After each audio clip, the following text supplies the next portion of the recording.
Getting ourselves set up here, doing an audio check.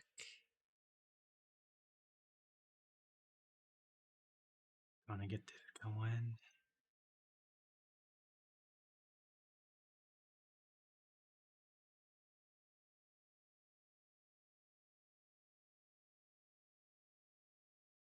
Okay, check on my audio. It's working. Little delayed, but that's okay. Back to game. Hey everybody. So, getting back into some Minecraft hardcore.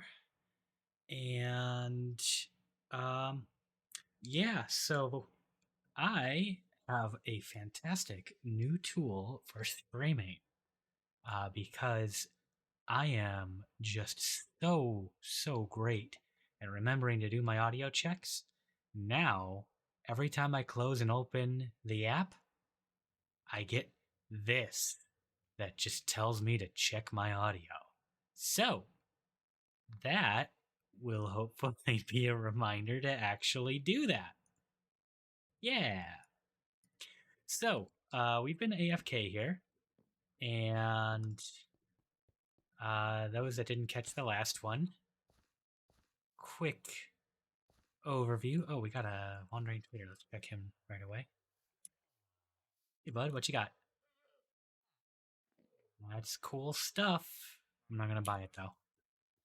So those that didn't catch the last one, we built a little spot for guys to get jobs, and that's not what I wanted. And we got a couple of traders, mainly weapon guy, fully traded up, tool guy traded up, and an armor traded up. So now we have a guy that's going to buy all of our iron stuff, and we have full diamond gear. Yeah. We don't have anything enchanted yet. Still got to do that. But yeah, we've got the basics for proper proper building and adventuring and whatnot. From here, all we can do is just make them better through enchanting, and we can increase durability by making them netherite. But yeah, there's not really beating diamond. So, okay.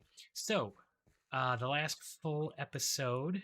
Oh, in the in between, we also got some.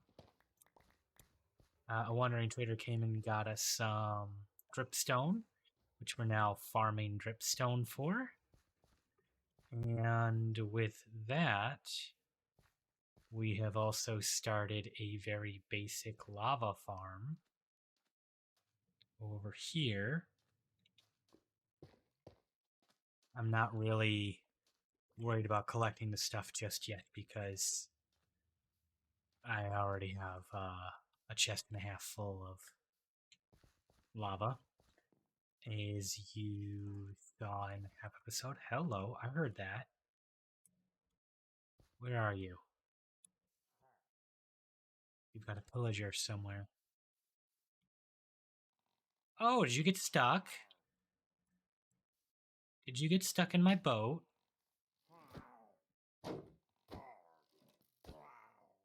That's a shame, bud. I'll take that. Thank you.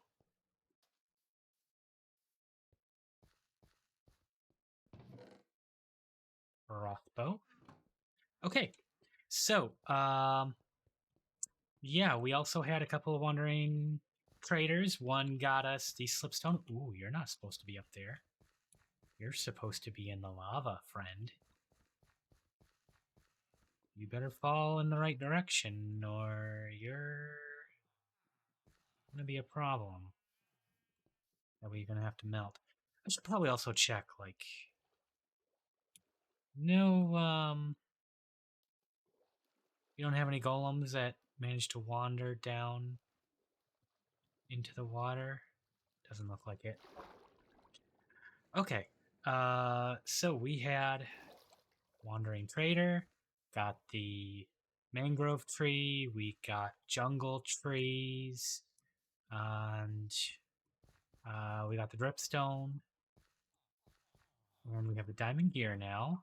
And then our iron farm has really been doing well for us.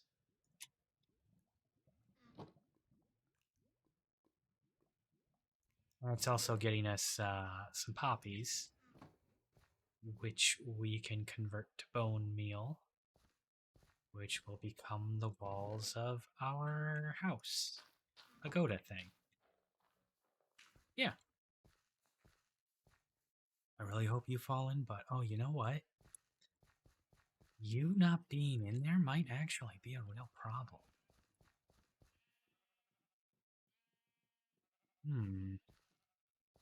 I'm going to have to resolve that problem.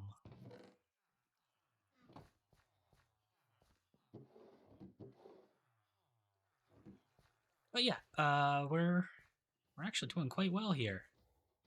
A lot of the hard stuff is done. The stuff most likely to kill. Oh, that's what happened. Enderman, huh? Enderman came in place to block. Okay, you are going to need to. If you're not going to go that way, then we're going to do this.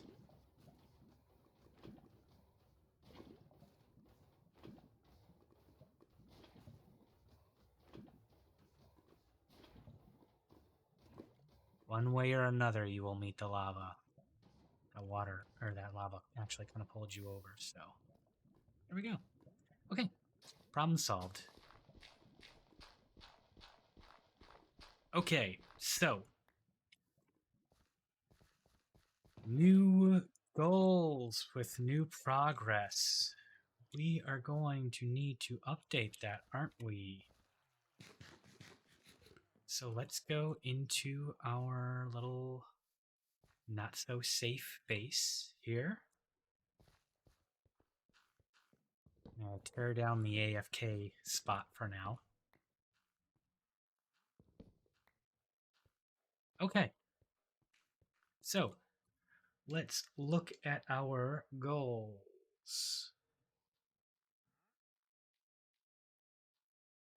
We have diamond gear, so we can scratch that off the list. We're still going to buy new stuff. We're still going to get fully enchanted and fully topped out everything, copy of everything, with all the enchanting variants that we want. We need to get to the Nether. We need to make the automatic farm, pumpkin melon farm. I am going to go back to that that village that we saw. Or we could always explore in the other direction too. So we've got our map here. And let's put that away for a second so I can full screen this. So we've done a lot of exploring off to the right. Not so much to the left. And I know the left, we've got the ice there. But that doesn't mean that there's not anything good over there. So maybe we'll do some exploring that way. And maybe we'll see if we can get lucky with a brew stand. And then we can get a priest. We can get redstone. We can get lapis so that we can start some more.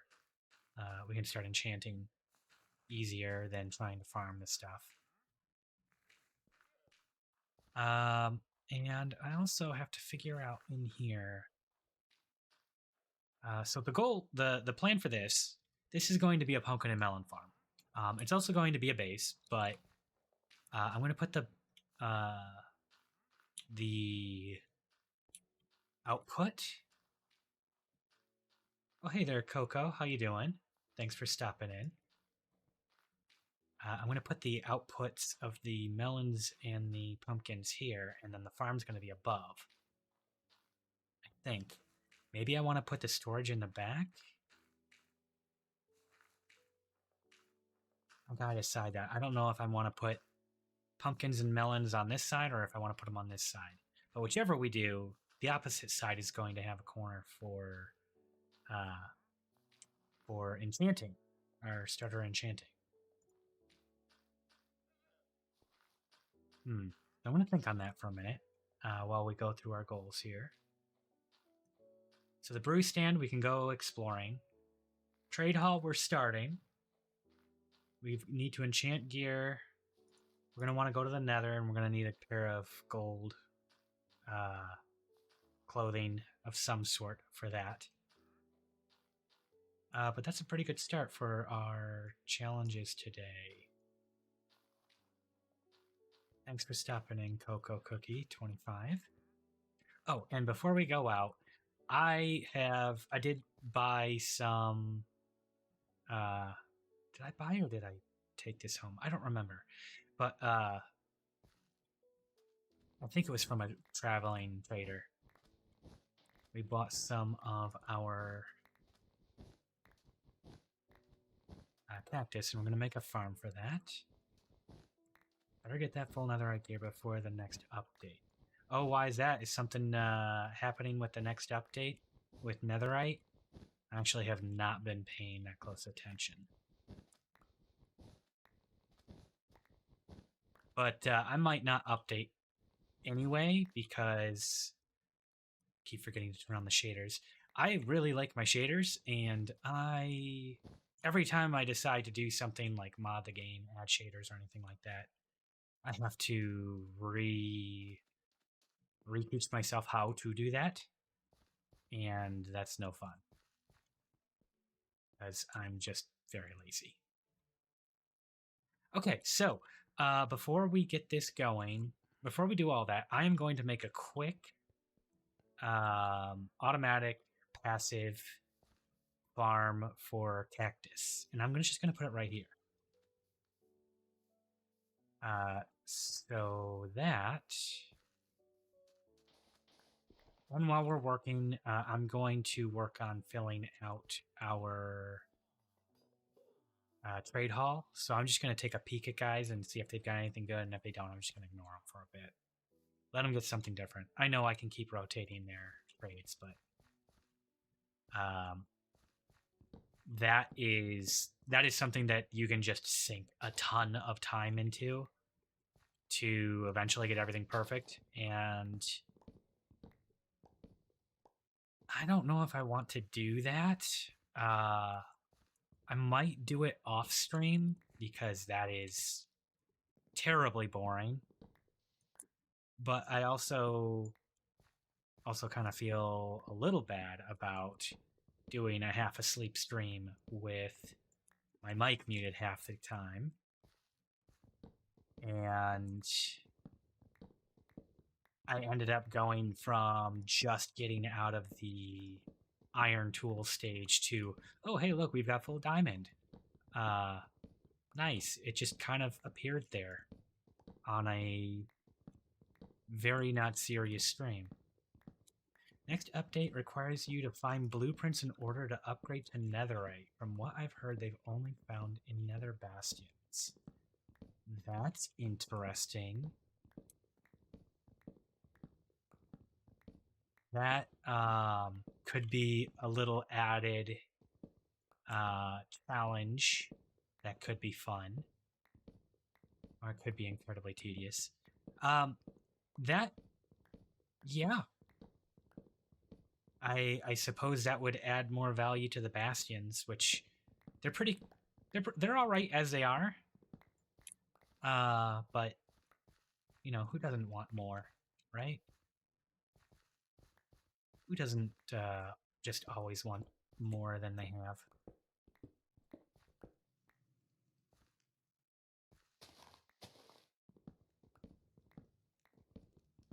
Well, that will be interesting.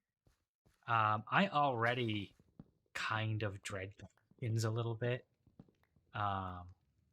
So there's three things that usually end up being my demise in hardcore runs. Thing one, iron farm. I don't know why, but I keep getting I keep falling to my death at one point or another. I'll fall off of the machine. I'll fall off of the path leading up, uh, or I'll get shot off by a skeleton, or some way or another. I'll end up getting knocked off and killed. That danger is pretty much past here. Honestly, they should have added them to Deep Dark since it's completely useless biome for. You know, fair take, fair take. I like the idea of the Deep Dark. The fact that you really only get like what the shulkers and the what is it like the home beacon that leads back to where you died. It feels like they could have done more. It'd also be cool if they made fighting the warden worthwhile.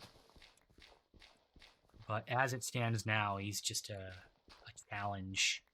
Or if you're incredibly competent in mob wrangling, they can also be a trap for other players, I suppose.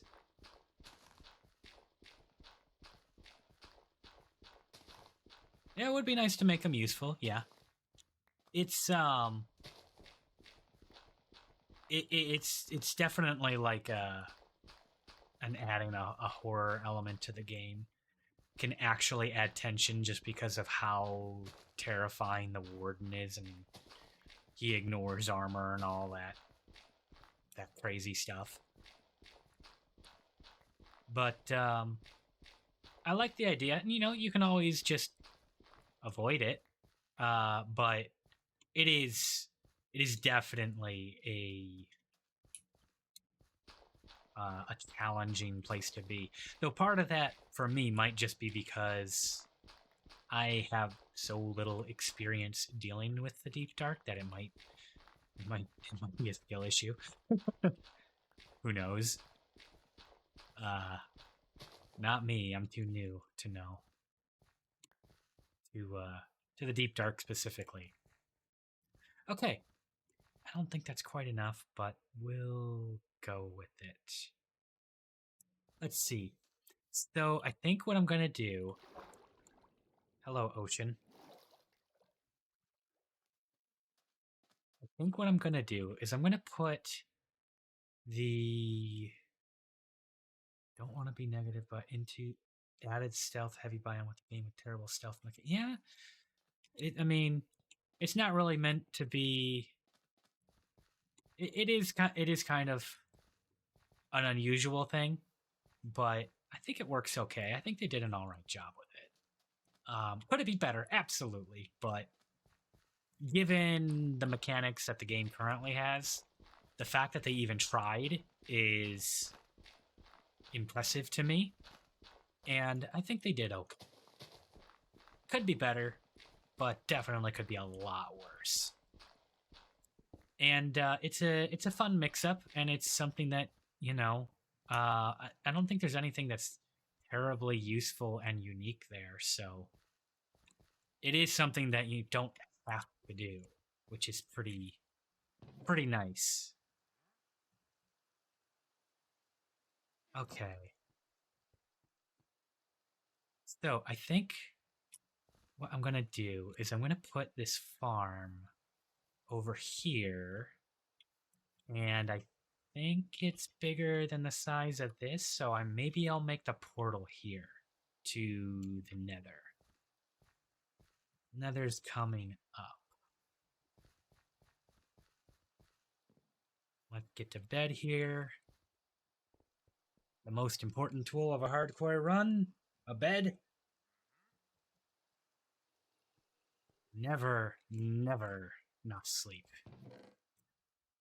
Looks like we got some good bone meal from all the poppies that we've been churning. I need to remember that I need to start doing the trades with the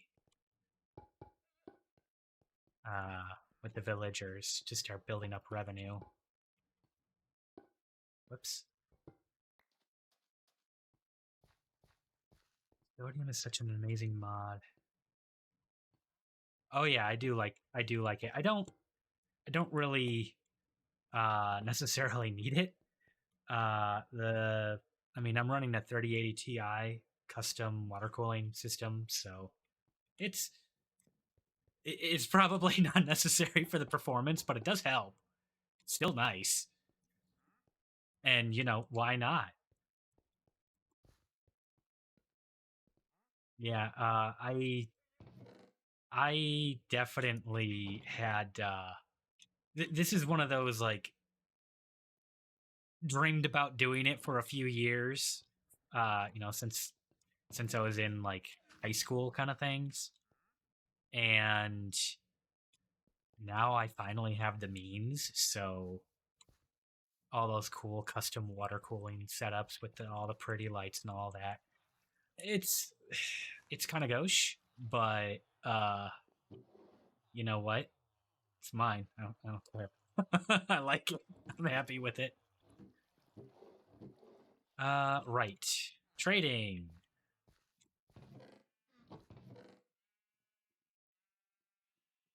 and all that. We'll keep consolidating. Once once I have this down to a single a full double chest of iron blocks, I think that's probably where I'm gonna stop worrying about consolidating and just call this one a win for the goal of make resources uh,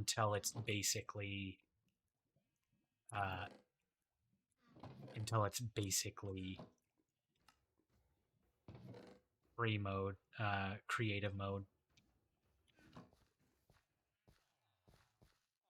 A 970. That's what I was running on my before I started this upgrade run. That thing, really uh, went a lot further than it had any right to. It was a good card. I probably got mine in like 2014, and what finally pushed me over the edge was upgrading from a 1080p to going into the 2K world. Then it finally hit the point where it became necessary trying to play games like Hunt Showdown and anything that has like AAA money behind it graphically. Yeah, that was when it became time. Okay, I'm just gonna keep milking you guys for money. Put these away.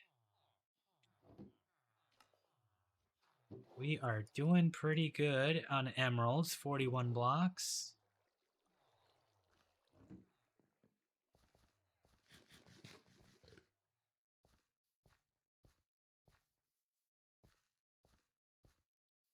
All right.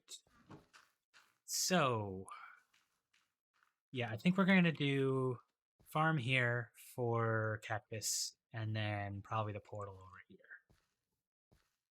That sounds like the plan. Now that I've got diamond, I am actually going to get over here.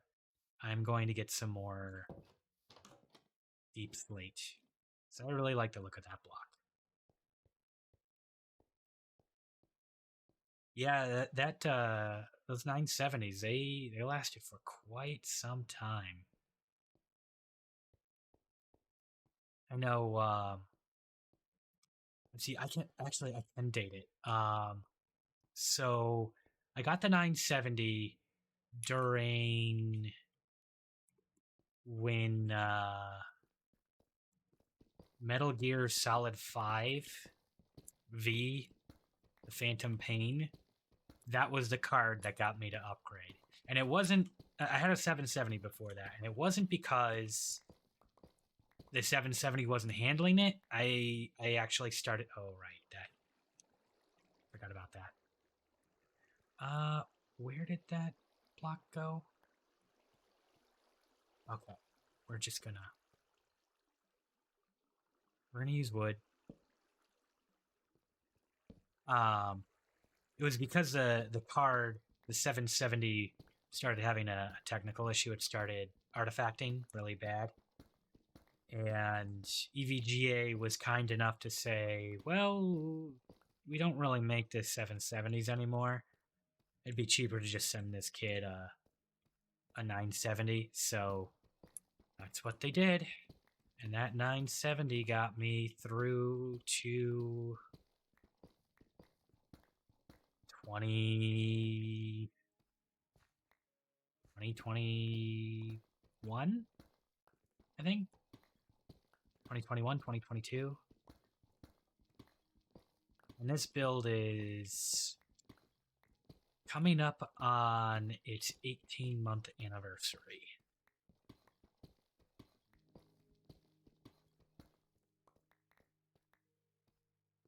This is so much nicer using diamond. Trying to do this before with stone sucked.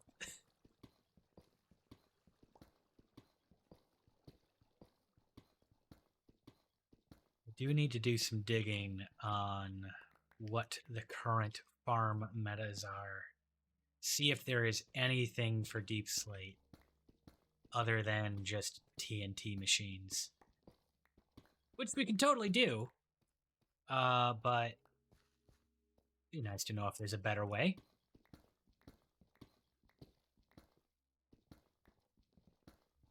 Honestly, Coco, the fact that anybody is even here is surprising to me.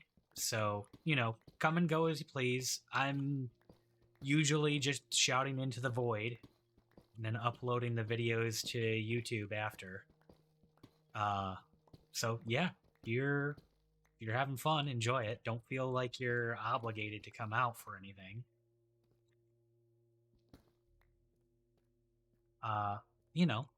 Just for fun. I'm putting it on the internet for fun, and if other people enjoy it, then that's awesome.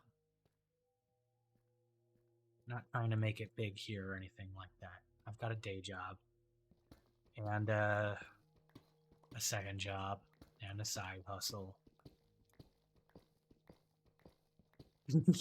yeah, very much so. Very much nice just to talk sometimes.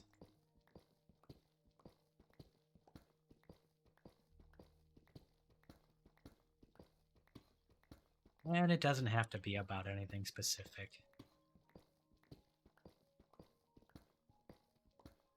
But a chance to get away from everything that worries you in the day. Everything on the news. Just come and do something fun.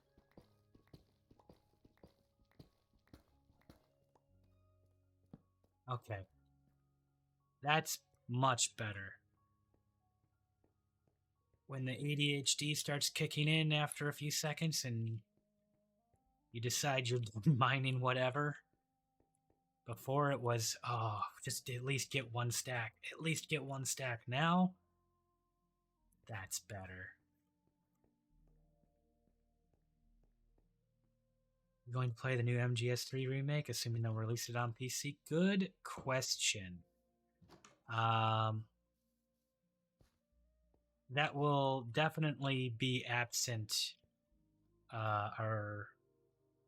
the man behind the Metal Gear series, and Konami doesn't really make video games anymore, so we'll see how it comes out. Maybe I'll play it, maybe I won't. But I do enjoy the originals in their current state. And even if it's a total disaster, it's not like the originals stop existing. You can still get the originals. So, everyone that wants to play it, more power to them, and those that don't, and where they're gonna say, "Oh, it was better original," go play the original then. It's still there. You're not losing anything. But I might. Undecided. Do you think Mr. Kojima doing a better job now that he's doing his own thing? Absolutely. I mean, he was on record of like kind of being done with the Metal Gear series, and they just kept wanting him to make more and more, and they weren't giving him the power, or the freedom to actually do it. Very, very evident by 5, just how it kind of there's way more that they want to be telling there. So many threads that they set up to say we're going to do this in the next chapter, and uh, then that next chapter just never comes. The game just ends, and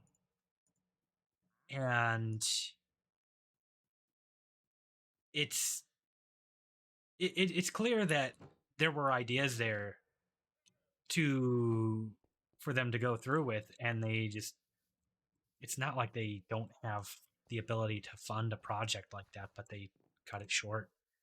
And then Kojima leaving Konami shortly after, well, they were definitely having some infighting. And now that he's got some his own thing that he can do, especially showing like this much smaller budget that he had for Death Stranding, and he worked with it. He told a competent story that had a good progression throughout. It's a much more complete game, and it's pretty evident that Sony was not really gonna be meddling with him as he did that, because they just, I mean, how do you pitch something like Death Stranding and not have an executive be like, what do you want to do? You want to have a game where you have to manually control your walking? That sounds terrible. Why would anybody want to play something like that? It's about empowerment. And he goes and he puts that game together, and it's fantastic. And if there were any concerns about him not being able to put a project together properly, or that he was getting too big for his britches or whatever, and that's why there was a falling out, well, Death Stranding seems to be a pretty solid nail in that coffin. And the fact that he is now able to do something else, he's not just chained to the IPs that everybody knows and loves, and he can do something new and unique that he actually enjoys, and it comes out well. Yeah, I'd say he's better off. It is very niche, absolutely.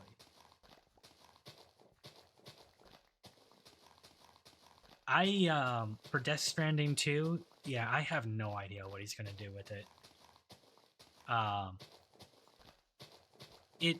It certainly was confusing, but I mean, even with Metal Gear having entire wikis and encyclopedias for it, that's still confusing too. That's just his style. It really is.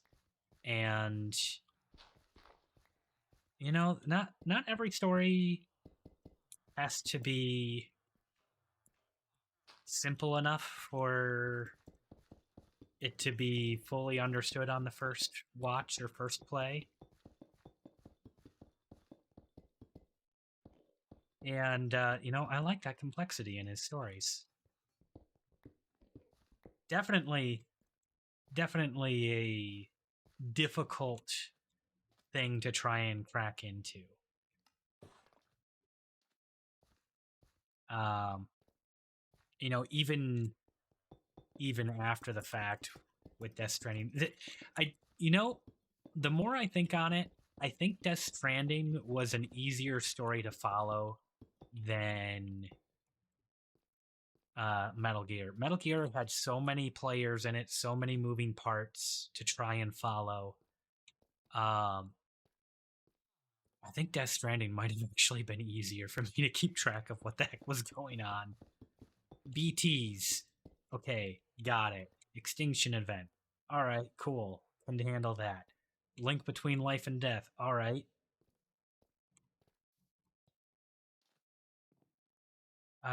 Just enjoyed the walking simulator aspect. That's fair. So I've got a couple of friends that work in we'll just say they work in delivery, and the fact that that game came out when it did, just primed for people to pick up during the pandemic, and especially those that work for United States Postal Service or Amazon or whoever. Uh, that is just so on the nose that it can be a little difficult. Even me not being in package delivery, uh, just the idea of isolation alone is, and the way it's portrayed in the game is really something that kind of hits hard. But yeah, it it is kind of a walking simulator. If you want it to be a walking simulator, it can be that. If you want it to be a cruise game, you can do that when you've got the highways. It can be your um, crafting and building an infrastructure game if you like the Minecrafts and Factorios. When you're trying to rebuild all the infrastructure, it can. There's a lot of things it can be for you. Um, and they really did it well. You know what? I'm gonna have a row of grass. I'm gonna give it a row of grass in between. Is that? Yeah, that just needs dirt. That grass will grow in.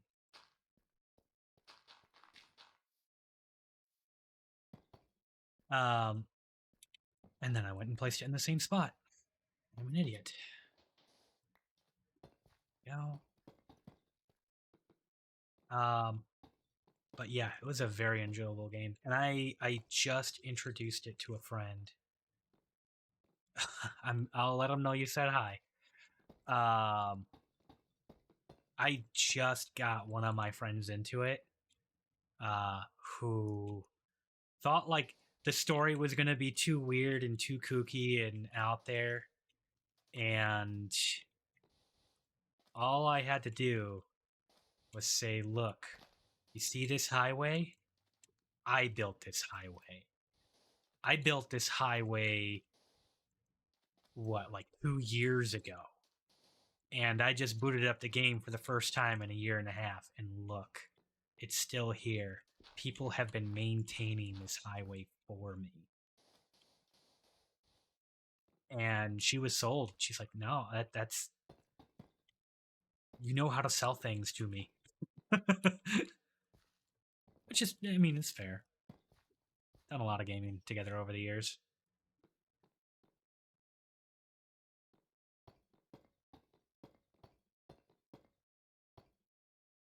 Yeah, I mean, what do you want the game to be? You want it to be combat? You can do combat. You want it to be a sneaking game? You can do sneaking. You want it to be a building game? And like, that's like one of the things that I find even more crazy about that game is that it can be all of these things, and I'm gonna do six. Six ought to be enough. It can be all of these things, and it's not a game that's built to be an everything game. It has a very specific focus, very specific goal for you. And I'm gonna have to hit the bed here. And it wasn't a huge budget game, but everything that was in there was very well executed. You know, it's not Call of Duty or Tarkov kinds of combat. It's very similar to how the Metal Gear games were, which you know makes sense given man's been doing it for like God, how long has he been doing Metal Gear for? I don't even know. Um, like it makes sense that it'd be similar to that, and I'm sure if there was any sort of executive meddling, it'd probably be to like give them something that they're used to with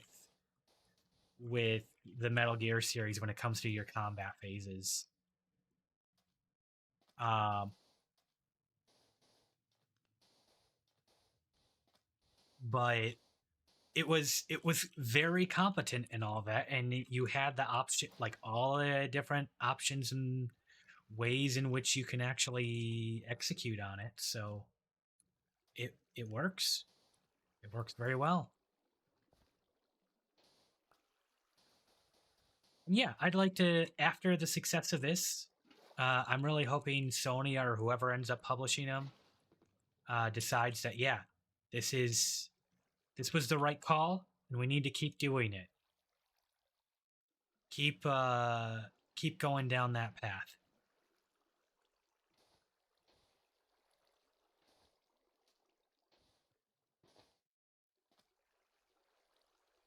That said, I'm definitely a bit of a Kojima fanboy, so you know, take what I say with the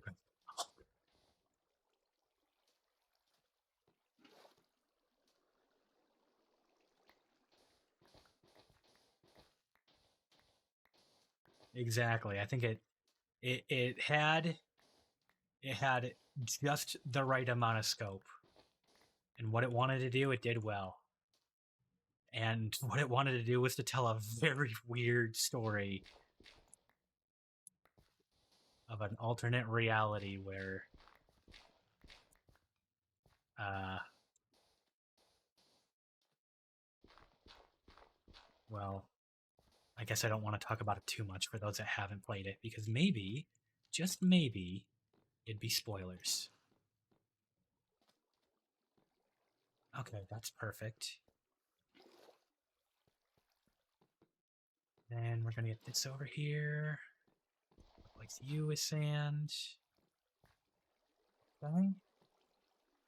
And then I'm gonna go right here. The barrel there. One question: what's your favorite game of all time? That's how do you answer with this? Have you seen the unbearable weight of massive talent? The response there. How do you answer your favorite film of all time with so much media out there? How do you pick just one? I don't know. I genuinely don't know. Um,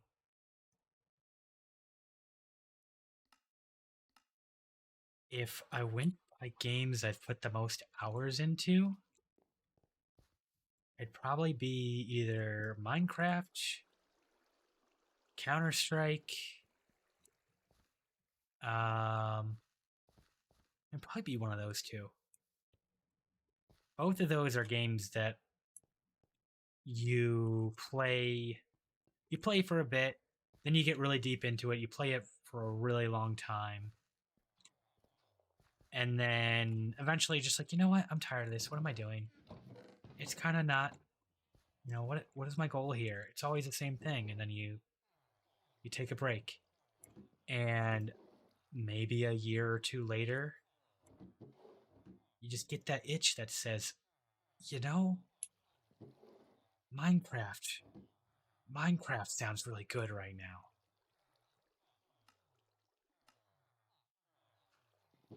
Um,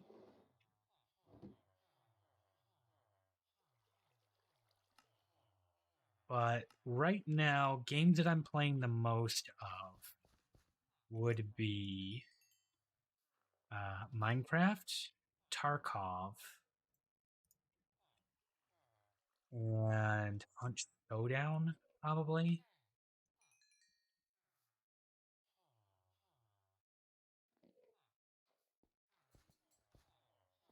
Those are what I'm playing currently.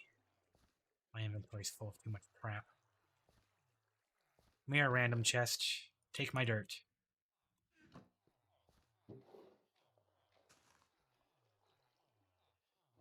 Yeah, probably on Showdown I put an unreasonable amount of hours into too.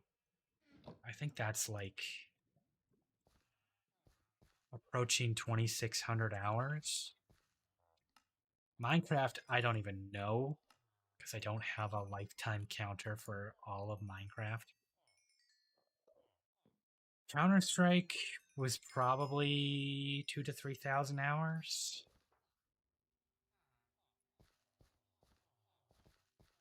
Yeah, you definitely like you play it for a bit, you get really into it. Maybe you start modding it. Maybe you decide you start a server with some friends. Maybe you make a server for a community, and maybe you try your hand at like the feed the beast, whatever infinity thing that has 5,000 mods in it, and you're trying to learn how to make pressure systems and metallurgy and magic flowers and every imaginable thing. What kind of slabs can I make? Yeah, we'll do that. Um, ooh, that's actually it doesn't look good. It's lighter. How about you? You're darker. Doesn't quite match, but good enough.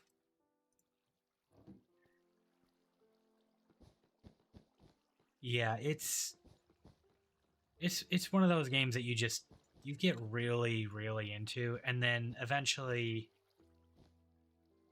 you kind of hit a point where you're like, what am I doing here? What is my goal here? What am I getting better at? What am I exploring that I haven't explored before? And you just take a break, and then you come back to it. Yeah, I it's it's easier to get a lot of hours in the game when you've spent a lot of hours living. Age health and getting that number up. Let's see what else. Monster Hunter. Monster Hunter is, as a series, has easily crossed the 3,000 hours mark. And World was actually the last one I put a lot of time into, and surprisingly, not as much uh, time into. I think it was something like 350 hours. Might have gotten close to 400. But that one is very much like a Minecraft thing where yes and no. It's like Minecraft in that like you play it a lot and then you decide that you really need a break from it. And usually when that happens, that's when it's time for like you're done with that game. And then by the time the next one comes around, yeah, maybe I could go for some more hunting of monsters. Um, Rise, I think, came too close on the heels of World, and I was still a little bit in that burnout. so I wasn't enjoying it like I could be. That's right. I gotta make the bit on top. Oh, that's gonna need. That should do. Everything I've got should do.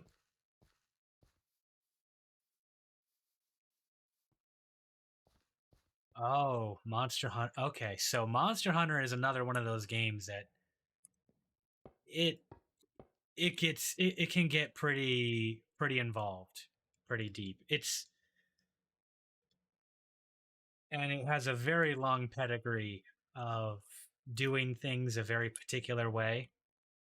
So if you were to get into Monster Hunter now, um, Rise isn't a bad one, but it has a lot of systems in it, and it can be very overwhelming for new players. Um, World, I think, actually does a pretty good job with not being overwhelming, and it looks fantastic. Um,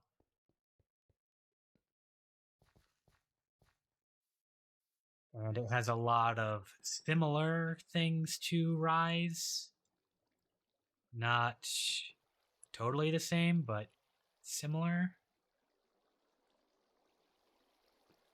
Okay, I need to do right here and here. I had to think for a second. I had to remember how this goes. Um, one more block up. So one, two, three, four, five, six. Okay, six more.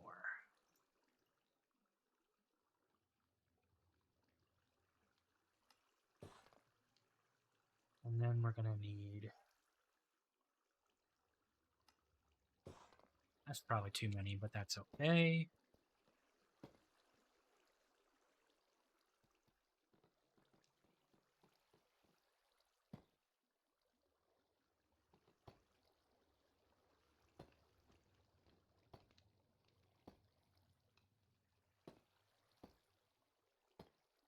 I think this is how I did this.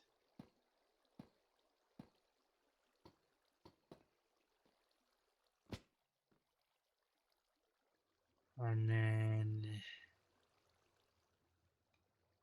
no, no, that's a top slab. That's got to be a bottom slab. I did that wrong.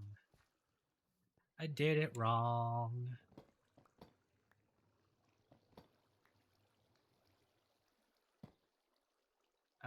Monster Hunter World is a pretty dope game.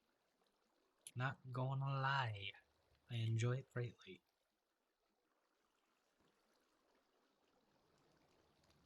Game's so nice, I bought it twice.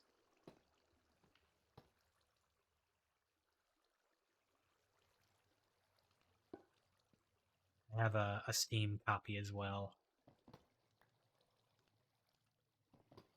But I initially bought it for the PS4. I actually bought the PS4 specifically for Monster Hunter and was trying to justify it. Uh, in the end, trying to think of like typical entertainment around here, buying like a movie ticket can be like $15. So trying to think of like in terms of being entertained by Hollywood, maybe 2 hours for a film versus 350 hours playing Monster Hunter actually worked out to something like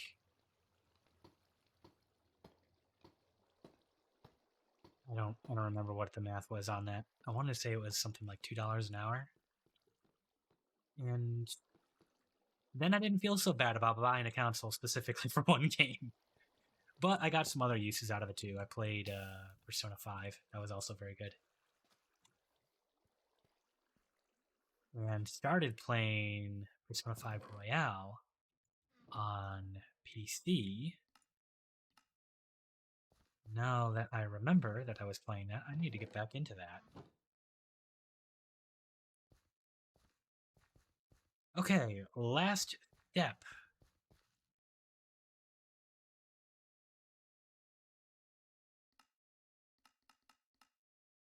Oh, really?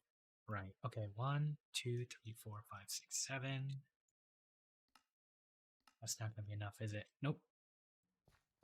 Do I have any more iron nuggets in here? Perfect.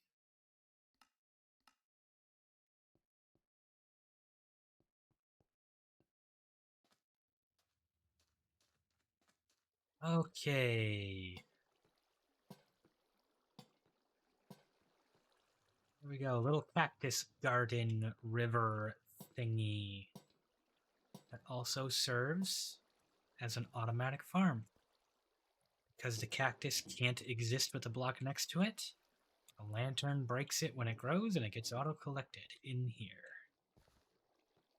And that's it. Nice and simple.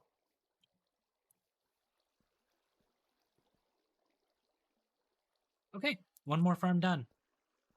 Now we have infinite grain.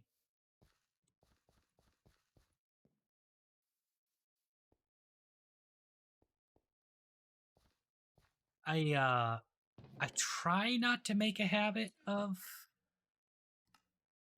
comparing prices like that, because sometimes a game can be an excellent experience, and it was 6 hours. See, To the Moon. To the Moon was one hell of an experience, and it's a very short game. But I don't regret buying it at all. And I definitely understand wanting to get serious value out of your buck, especially nowadays.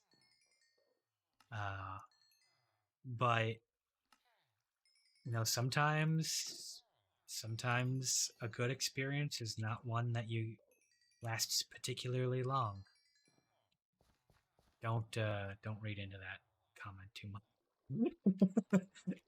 I realized as I was saying that someone's going to take that in a very strange way. But yeah, some of those best moments can be very fleeting. And some games are very, very short, but they're still very good. Okay, that was like the exact size of this farm. Okay, I need to keep that in mind for a future when I'm planning these things out. Here, we're going to do our nether gate. Do I want to do the nether yet? No. Because I am weak, sad. I am made of soft, squishy things. So, let's see. Let's check on our trader here. Anything good? Nope. What are we gonna do next? I want to get a priest. That's what I want to do. So I'm gonna go exploring. I'm gonna go look for a village that has a priest, and I'm going to de-job him.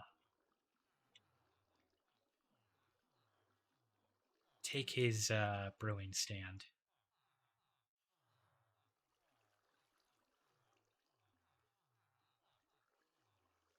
Let's see here. We're going to do that in the morning, because we're getting close to the end of the day here.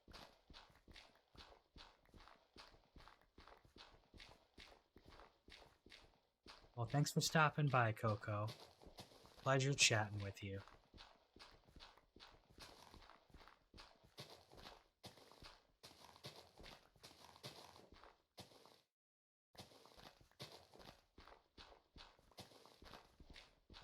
Let's build our pathway around here. Start prettying this place up a little bit. Make it feel less like a place that we just started squatting in and more like a home. More like there's planning. I mean, I've been measuring everything out and I have a plan for it, but it doesn't look like it yet.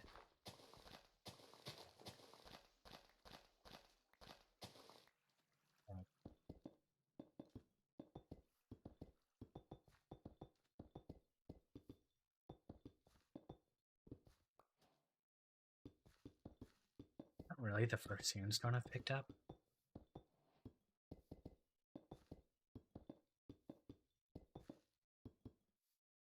Oh, you know what? I can also do the wall around, or the flooring on the outside of the pagoda now that I have the iron for it. That, probably a little weird, but I like to use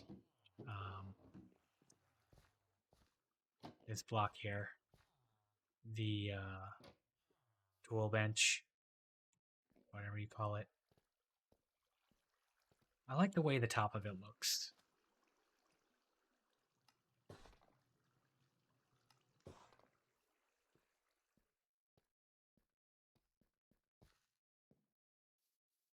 Okay, so we'll go do our exploring.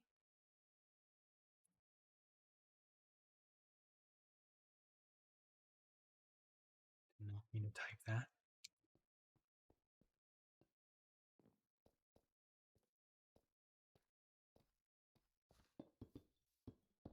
I'm trying to think, where is it almost 9 a.m.?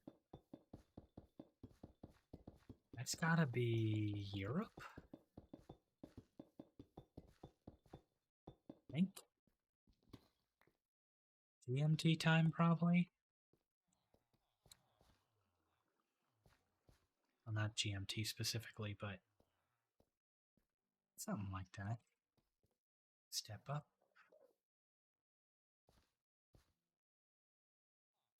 Right, okay.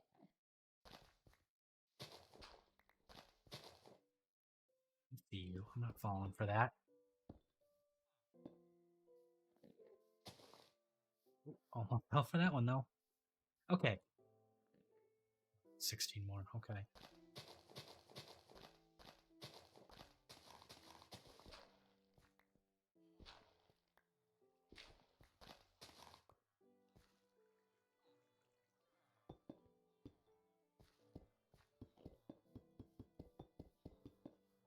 There we go. Okay. Starting to look like I actually lived here.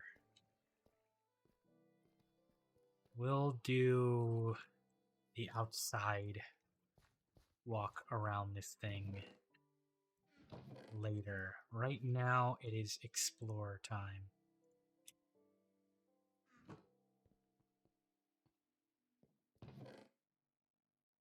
Those don't go there, but they're gonna go there.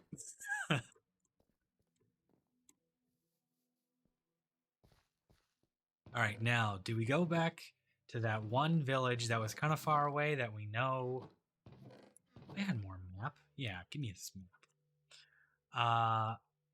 Do we go to that one village in the desert that was kind of far away, or do I explore in a new direction? I think there was a ship over there that I meant to explore twice and failed to. So, maybe I'll do that. I really only have the one cartography table? That can't be true. That can't be true. I need a cartography table.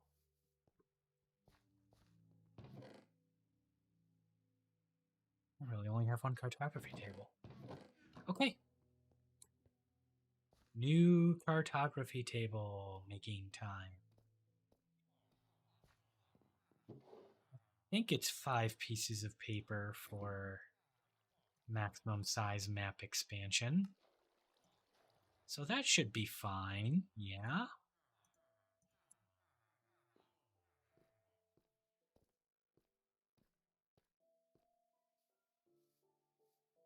All right, and let's see. Is our boat empty? Boat's empty. Okay. Let's go check out.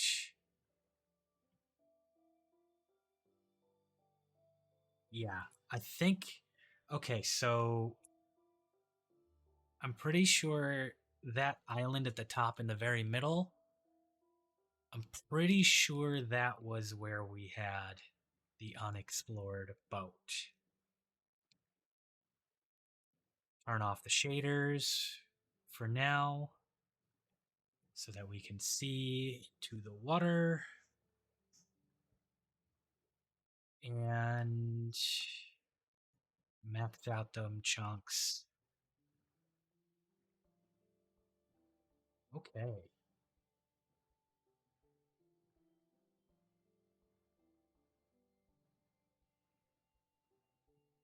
Hopefully that doesn't come through on the mic. I don't think anybody wants to hear me cracking my neck. We still got our. Wait, what is that? That's just gravel, I think. We still have our ocean monument here. Let's go around the north side of this island. Just because.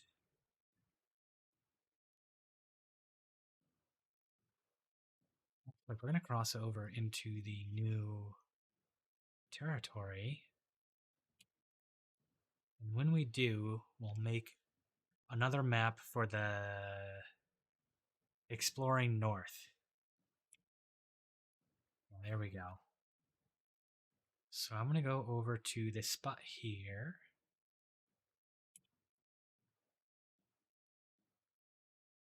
And open the map. Cartography table.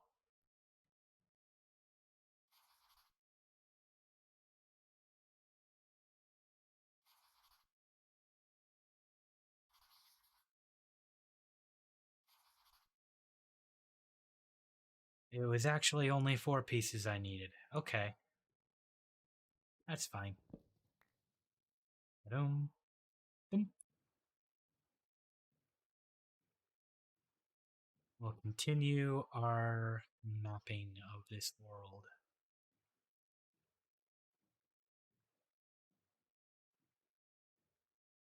The jungle over there. I don't think there's anything I need in jungles anymore.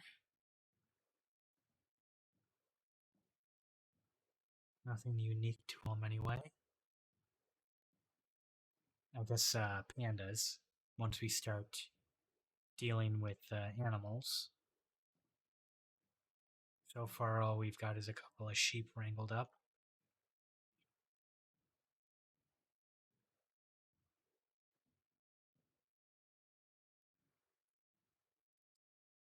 It sure doesn't look like I could pass through there on the map.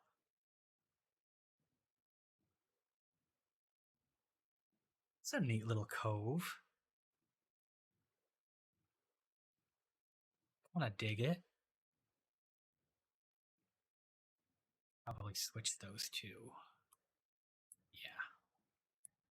Since I'm off that map. And we can have a weapon in hand.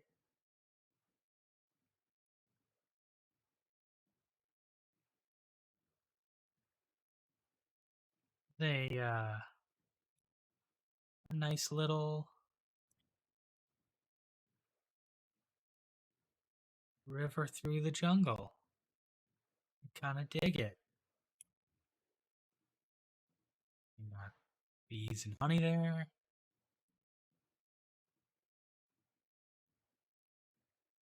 But this looks like it's going to be the end here. Ooh, maybe not. Okay, let's keep going.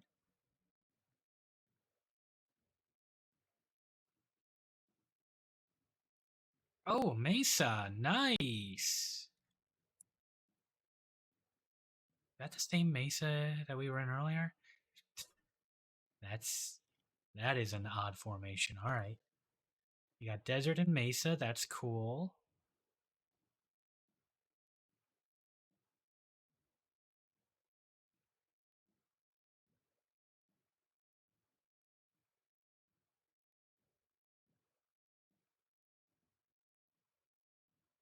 Oh, and we got another coral reef. Unfortunately, we are going to have to do some destruction of these things, picking up fans for TNT machines and whatnot.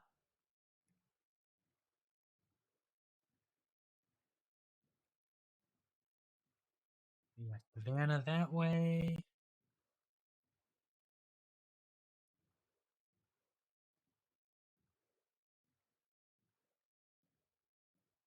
Okay, okay.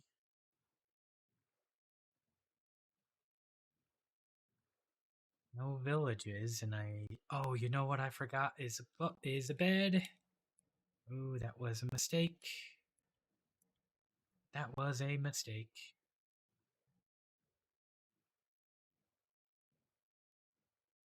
And we got a dead end here. Yep. Okay. Okay. Suddenly realizing we're in a bit more danger. No bed. It's coming up on dusk. No villages in sight. We may have to fight our way through the night.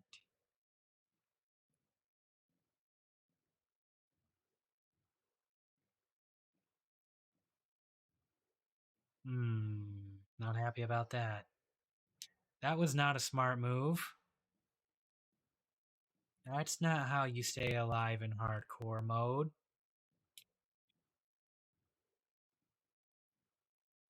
Definitely not going in there. Okay, well, let's here's what I'm gonna do. Swap map, put the shield in hand. Hi, Cricket. Cat's coming to visit me. Wish me luck. No, you cannot.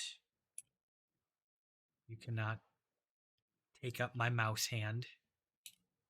Currently playing one handed while the cat demands satisfaction. Yeah, sit on your shelf. There you go. Good kitty. Okay, got my hand back.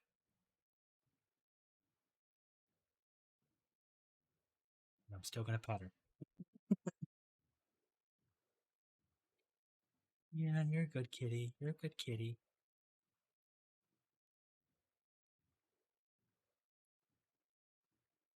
I would sit you in the lap to just chill if I knew you would just chill, but you won't.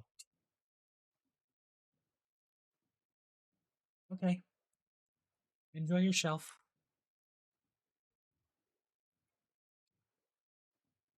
I have the desk has a shelf pulled out of it, and I have one of my 3D printing projects, a basically a grid mount uh, for the wall that I haven't put up yet. Uh, I have laid that across the top of the shelf and supported it from the underneath, put a blanket on it, and that has become her. Uh, that's become her little shelf.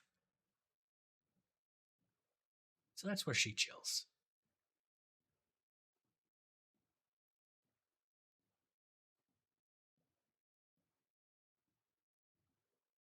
Okay.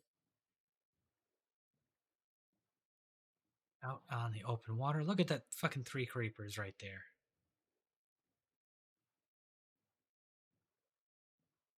Around that corner and boom, you're done. I honestly probably end up blowing up each other, but still, doesn't seem necessary. 3 creepers. Seems a little excessive.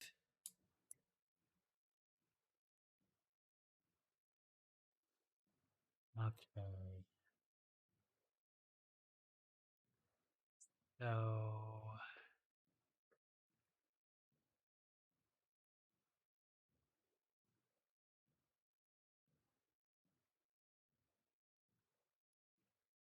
wander around over here. Let's see what we find.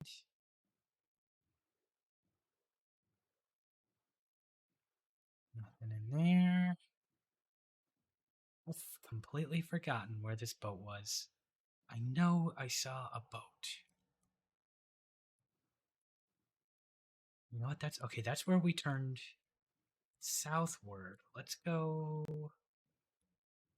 Let's go west or east. Let's go east.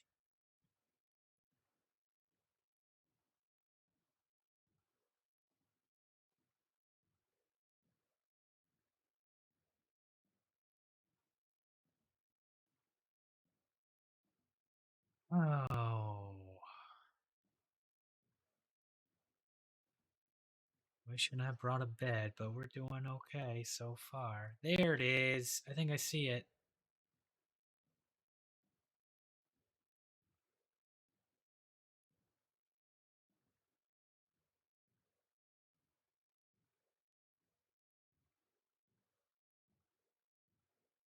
Not that I want to explore it in the middle of the night. There's another ocean monument.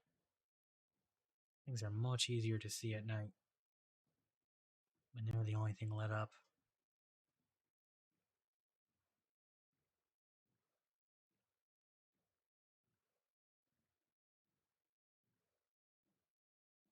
Well, there's a village over there. You know what? I think this is probably one that we have explored.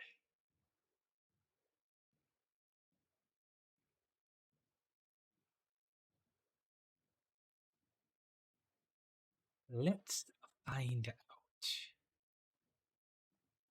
Yeah, this is the one that had the thing, the ruins shoved into it.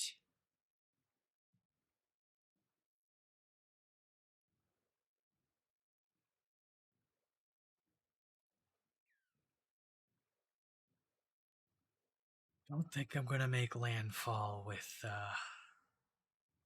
all the mobs spawning.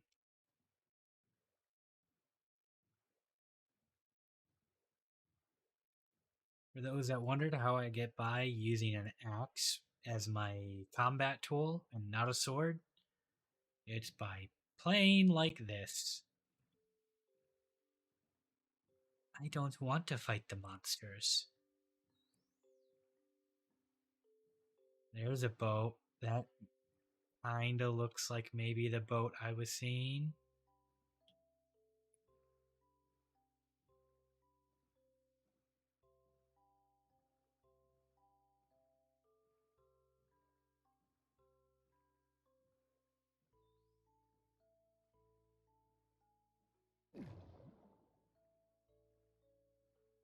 It's set turned off.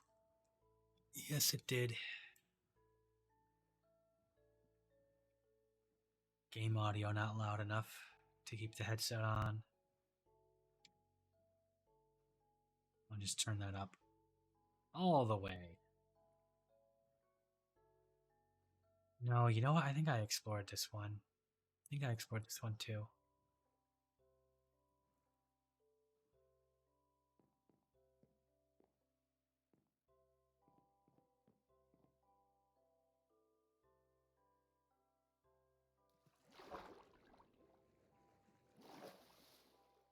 Yeah, I've been here.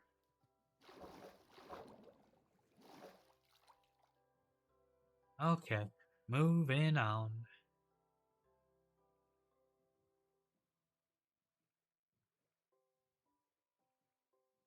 A shiny hat you have, sir.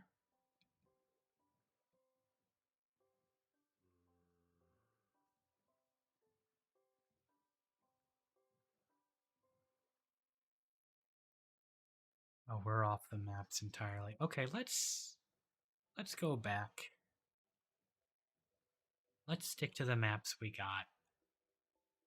To the areas we got. Just so we can say it's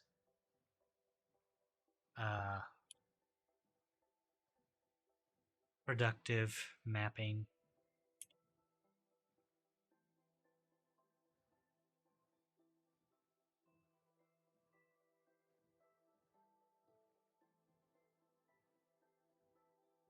Okay. Got through the night. Maybe should go steal a bed from one of those villages.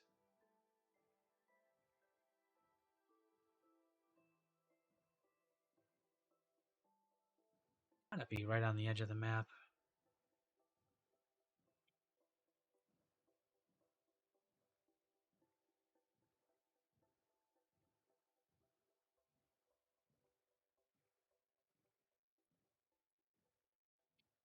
That's here. Have I claimed this one yet? I have not. Ooh, Silk Touch. And some obsidian. Not bad. And I can see the chest in that one.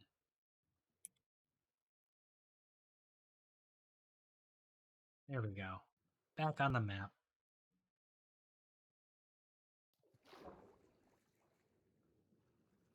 Ooh, you put it under. I'm gonna just mash and grab. Okay.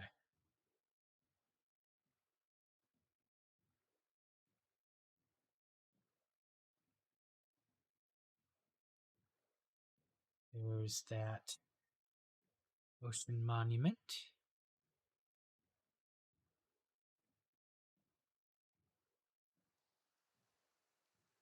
And there's rain. Okay.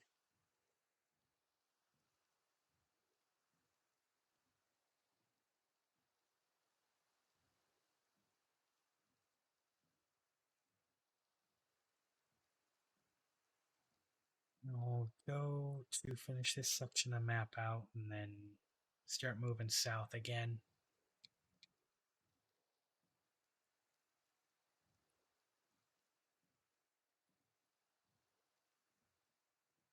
Go take a look over here.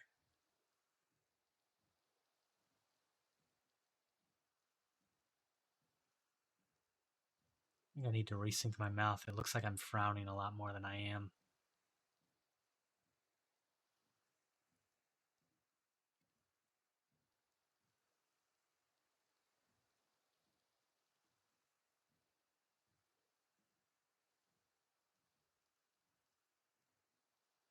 Maybe for next time.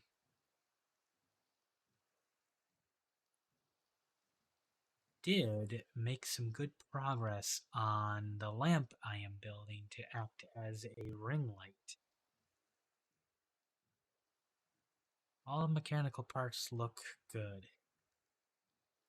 Though I'm probably going to reprint part of the main arm for it. It's not quite as strong as I would like it to be. Feels flimsy. We'll probably reprint that. All the electrical stuff is on order so that I can learn how to solder LEDs. That'll be fun. Solder in a switch. See if I can safely wire together a power supply.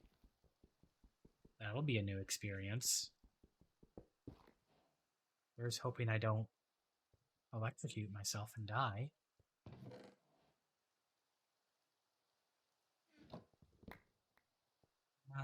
particularly great there, but we'll take it.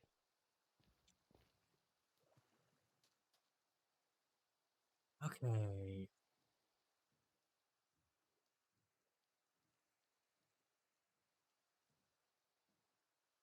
Got a swamp over there. Yeah, those light blue flowers. I think those are swamp only. Maybe we can go find a witch hut and find the place to make a witch farm. That would be nice. Though, being in the middle of an ocean would actually be pretty terrible.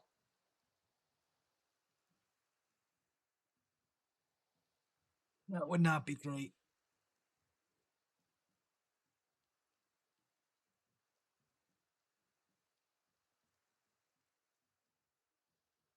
But yeah, we can go take a go do a drive by, take a look at this island swamp in the middle of the ocean.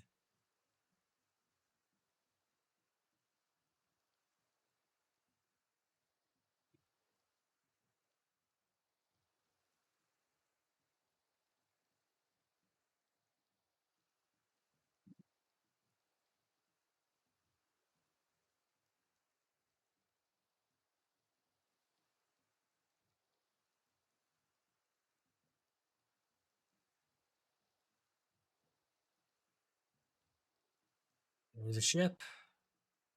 That looks like a ship, I think. We've got some more ruins. Oh, hi. Do you need something for that throat?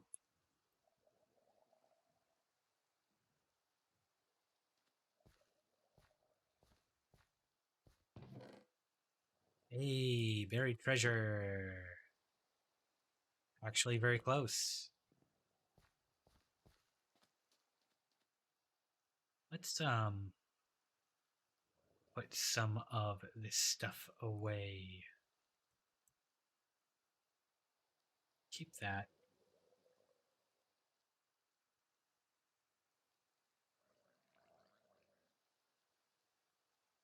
Oh, did I wander off the map again? Well, it looks like I did.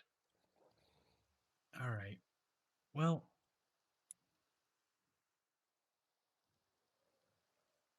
this is the wrong way, but let's fill out this map.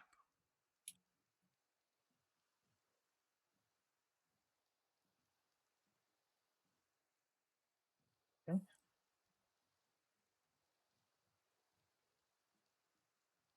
Go this way a bit. That's definitely a ship. Okay, that's filled out.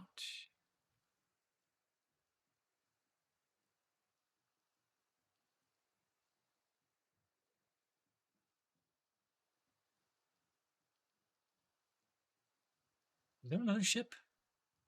I think it's another ship. All right, we'll check that out in a minute. We're starting to get a list of things to check out. We got that. We got the swamp. We got a ship. We got another ship. We got locating a village with a priest.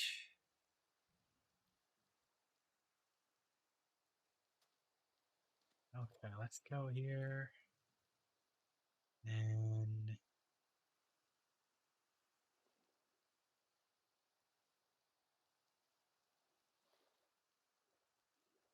9 right here. Right here. Nice, some TNT.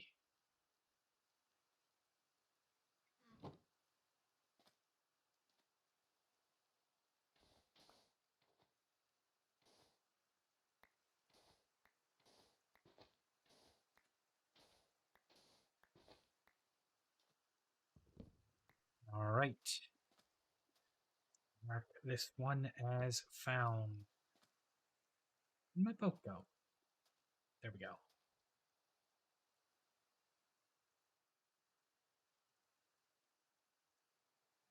right. Let's go. Let's go hit the ship. Let's hit the ship and then we'll come back. Check out everything else over there.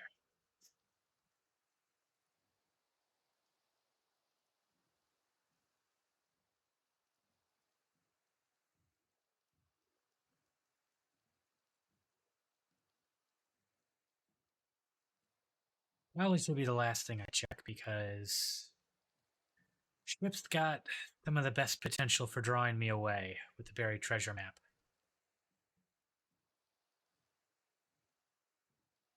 Here, Levy.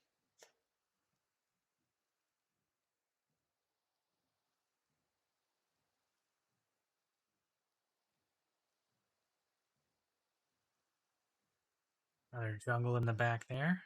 Okay. Alright. This'll do.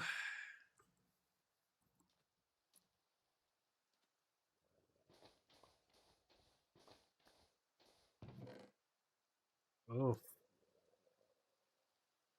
That's not a great find.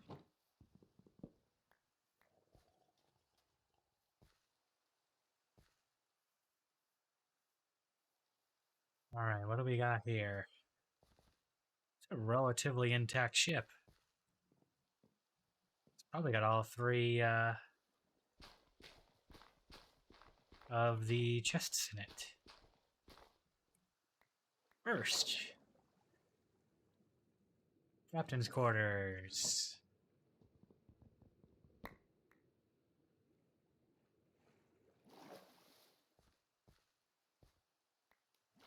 Second,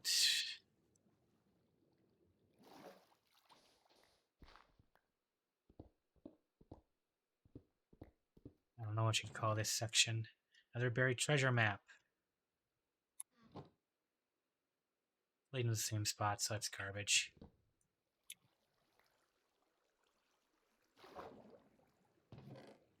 And that ain't bad. Get to the surface. Oh. You found your way up, did you? Okay. Let's go back to the swamp. We will get rid of that buried treasure map. That will do us no good.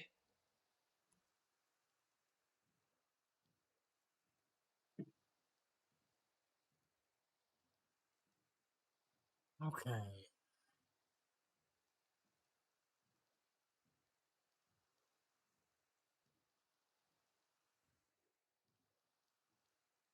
Middle of the rain. Middle of the night. No bed. This is the worst time to go looking at ruins and swamps.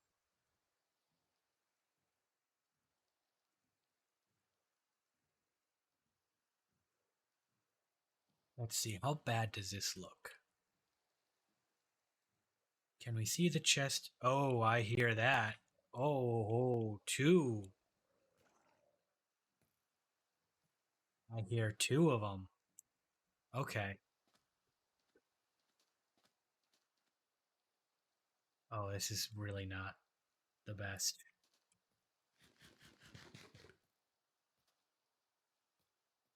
I see you throwing. Oh, I gotta move so he doesn't hit my boat. Don't hit my boat. We'll bait him to land. Then we'll deal with our trident guys. Ooh, no.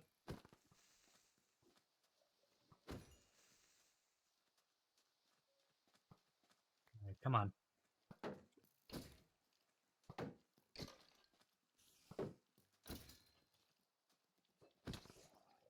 Oh, this is really not good.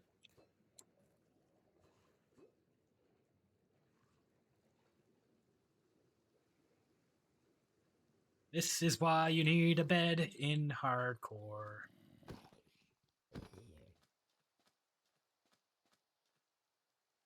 You stay there. Let me get that bow. No, I'm not. My inventory's full of crap.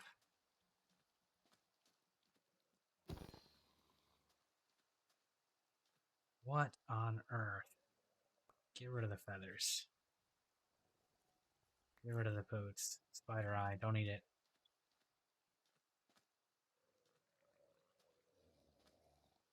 I really should just hole up for the night.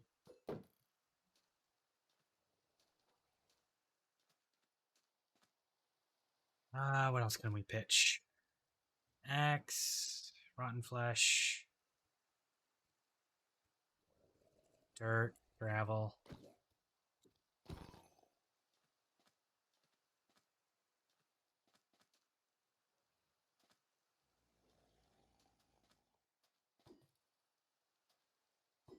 Are you both the Trident guys? Oh no. Okay, you stay there. No. You're gonna be my trap. But where did the second Trident guy go? I know I heard 2 fast fire Tridents.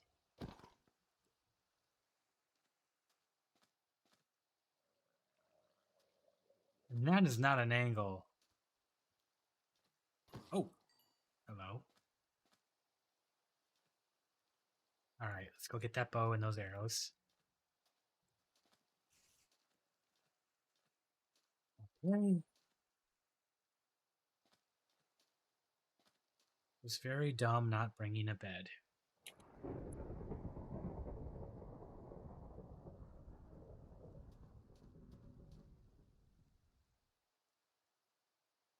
And this is even dumber, going into the water to see if I can find that other Trident guy.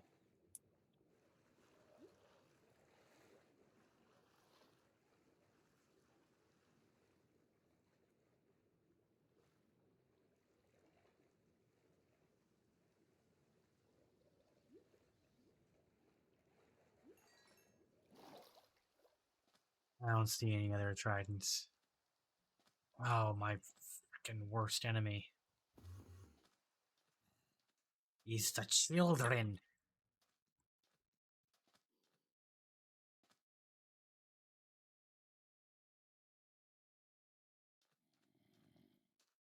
Come on.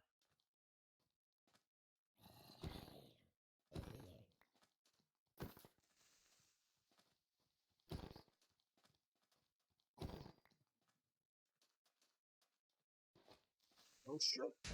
I missed. I missed. Okay.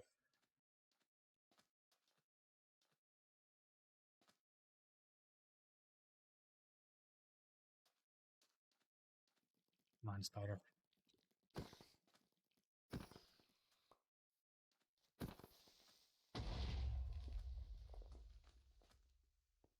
This is far from handling this clean.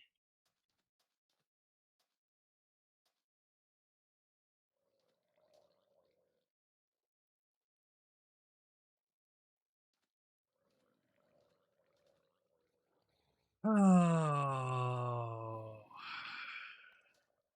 And the worst part is, I'm too stupid to go back and get a bed.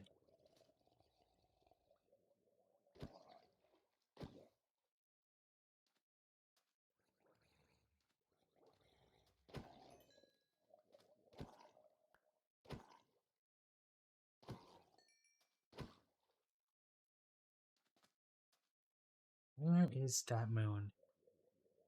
Okay, we're coming up on the next day.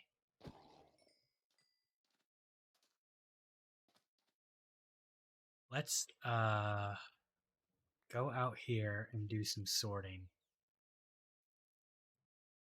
What can we dump?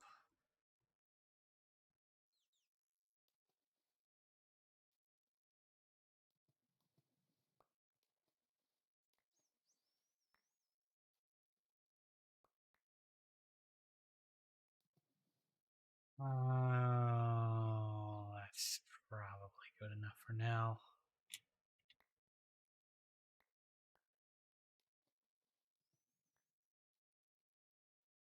You guys enjoy those.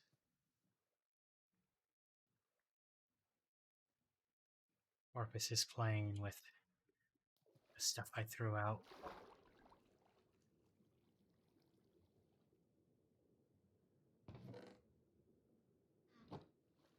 Oh.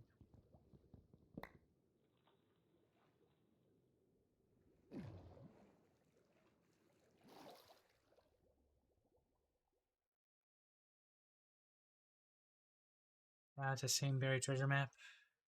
Totally is. Goodbye.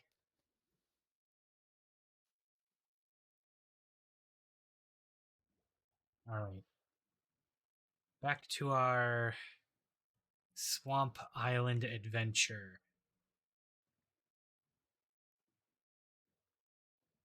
Do a wrap around during the day. Get everything to despawn on it in the daylight. Oh, that's more swamp over there. Nice. Okay. To be honest, I didn't have a whole lot of hope of that swamp having a witch hut. But more down there means there's still an option.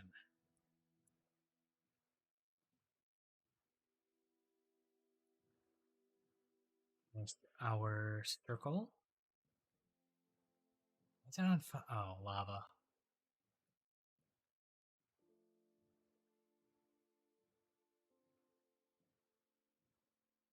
Neat. Alright, let's go see if we can find ourselves a witch hut.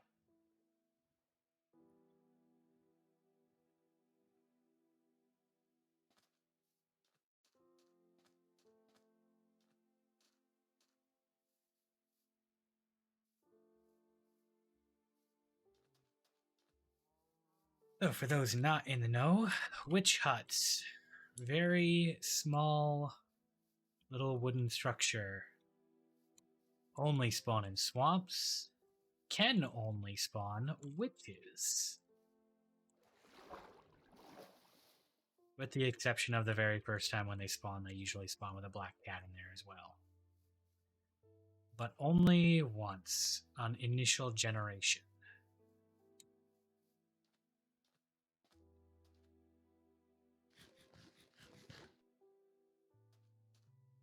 After that, they'll only spawn witches,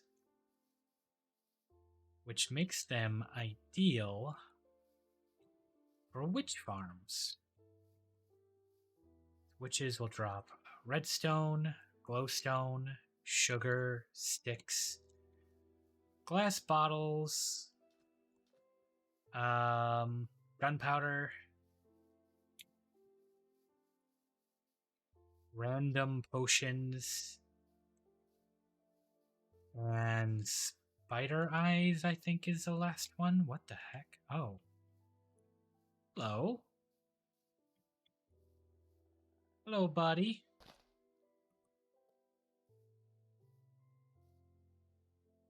We got a little frog. Hello, frog.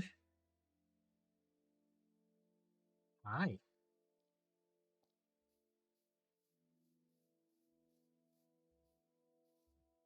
Frogs will have their use someday soon. Making frog lamps or whatever the heck they're called.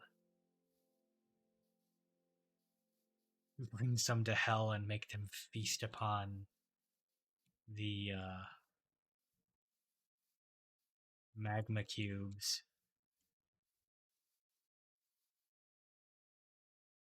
Such a weird mechanic. I don't understand what the logic is on that one. You get a frog to eat a small magma cube and it poops out a light? I don't know why. I don't really get that one.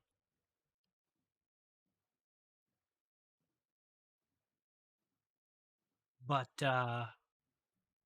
hey, new block, new farm, new use for those magma cube spawners in bastions in the Nether.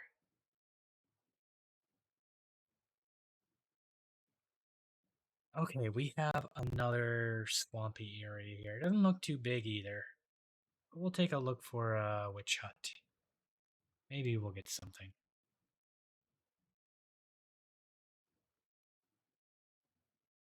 Did I do that boat? I don't think I did that boat. We're going to do that boat first.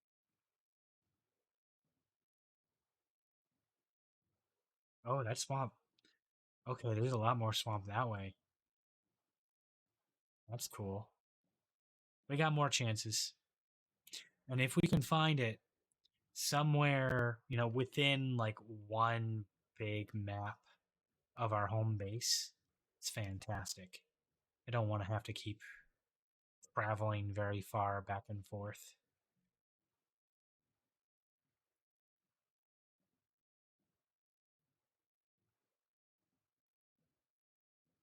This ship is in pretty rough shape. We probably will only get to one place. Treasure map? Are you? You're the same one. Goodbye. I think. Actually, I do see. I do. Treasure chest.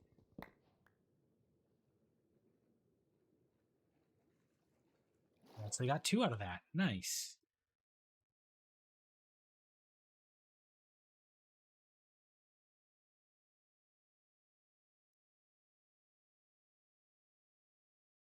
Okay. Getting rather full on the inventory here. What is that? Oh, yeah. Weird trick you can do in Minecraft. You look at something dead on, tiny. Put it in the corner of your screen. Suddenly it's a lot bigger. I think it's just a mangrove tree.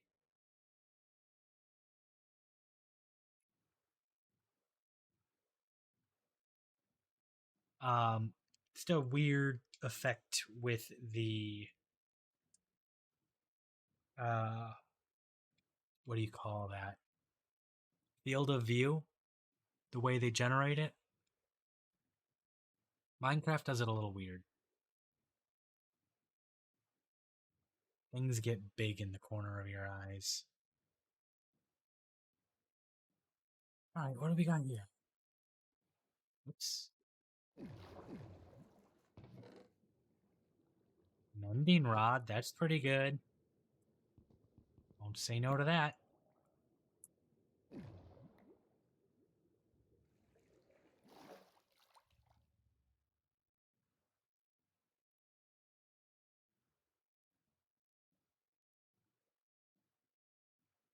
All right, let's take a look in this swamp.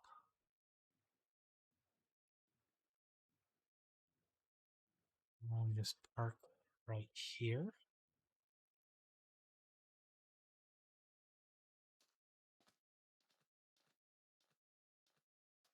What do we got? What do we got? What do we got? We got chickens.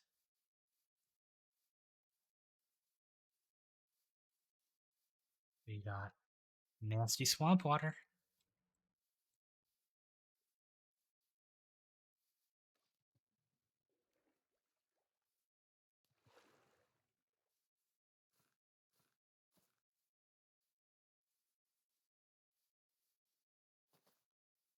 We got a bog. We got a turtle.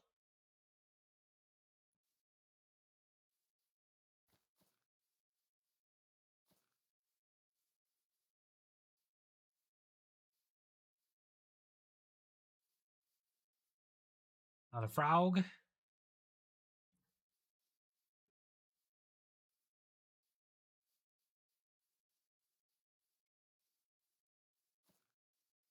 Let's see here.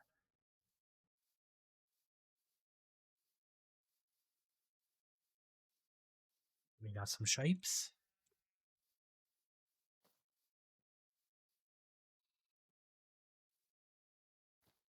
Oh, sunflowers over there.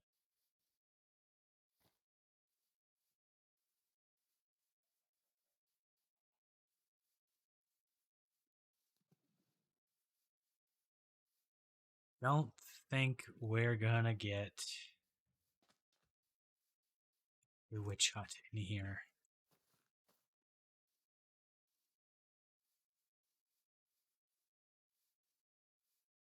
It's like a 6 times pretty far back.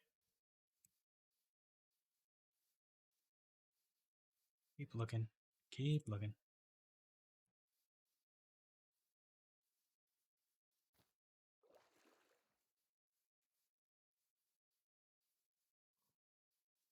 Got some pigs. Mountains. Some savanna mountains and floating savanna mountains. Neat. World generation had a little bit of trouble there. Alright, swamps. Swamps have another use too. They are also good for slime spawns to make slime farms.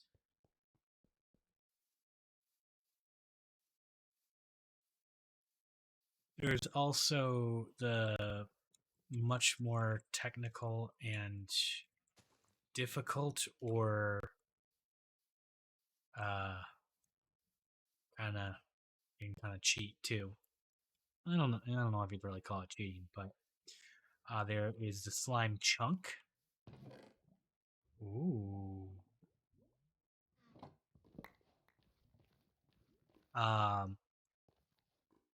Slime chunks are so the world is generates in chunks, 16 by 16 blocks. They look like this. And each chunk has a 1 in 10 chance of being a chunk in which slimes can spawn in it naturally without the need for any special biomes or rules. And slimes are very useful in redstone. Using slime to make sticky pistons and blocks of slime for blocks that will stick to blocks when moved or pushed.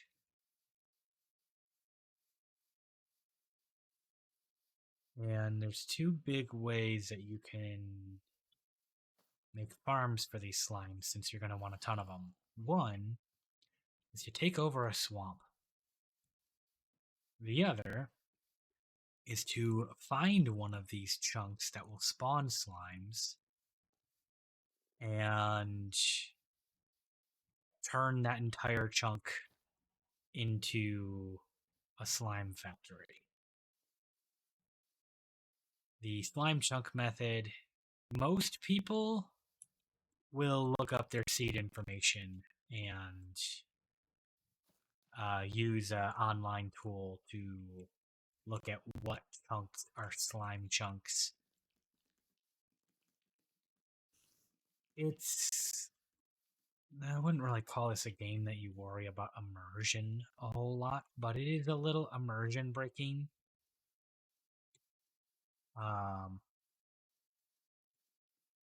You could kind of call it cheating. You're playing on your own, you're playing by yourself, doing your own thing. It's all fine.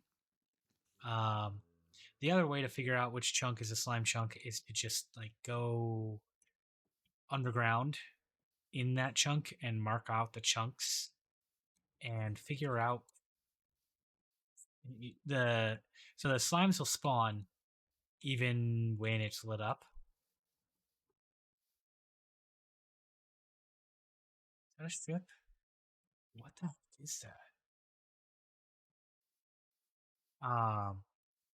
So you go underground and you like mark out the chunk borders and light them up and then scan at the right distance for things to spawn and you figure out which spots have chunks that grow in them. That's a ship. That's what that is. Okay. And that is an incredibly tedious process. Especially because 1 in 10 does not mean once every 10. It is an average. And sometimes you just get very unlucky. I actually ran the numbers on that.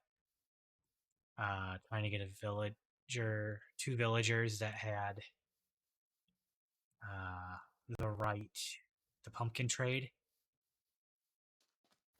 And to fail, having at least 2 that get the pumpkin trade was something like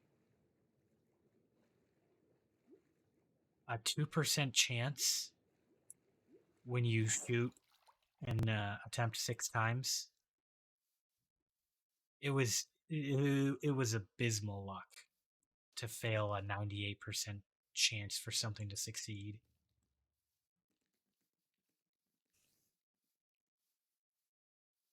That said, bad luck hasn't really been a defining feature of this particular world. So,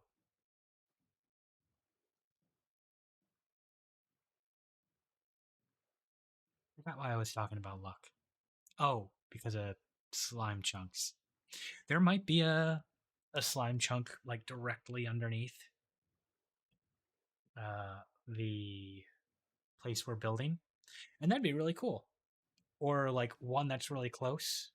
If since you have to be in the area for mobs to spawn, if you can get your mob farms very close to your home base so that they'll just spawn there, that's great. Then you don't have to like go out to a particular area to get uh to farm a particular thing. It's just always doing it near your home.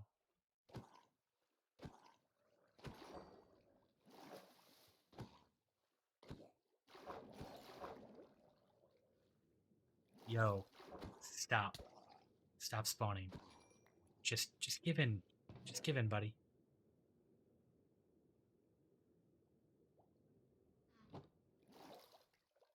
Okay. Oh yeah? Come on.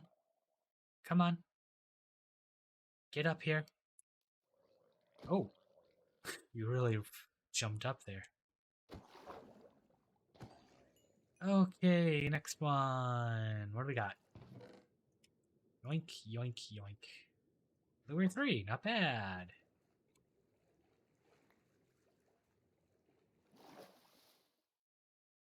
Oh.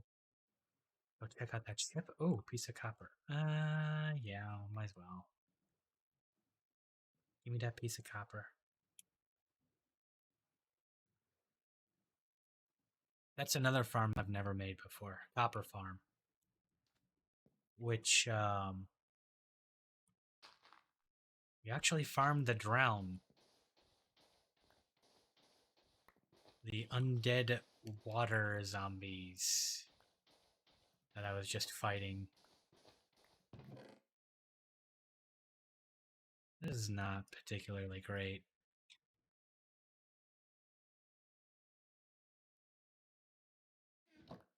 Meh. Guess. Leave behind the iron.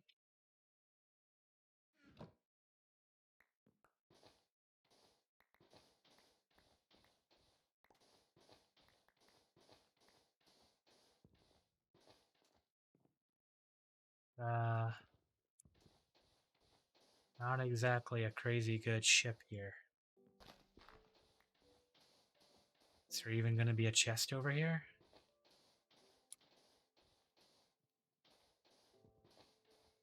Not looking like it. I really shouldn't be so lackadaisical.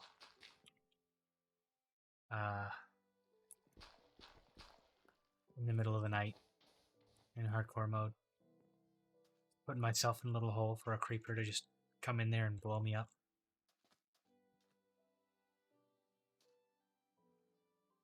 Okay. Oh, look, speaking of slimes, there's one now.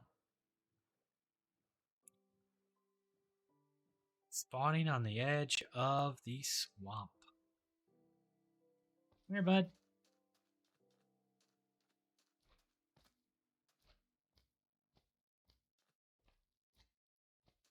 Would be better to have um, a looting sword. Also, fun thing about slimes, they hurt until they're babies. And once they're babies,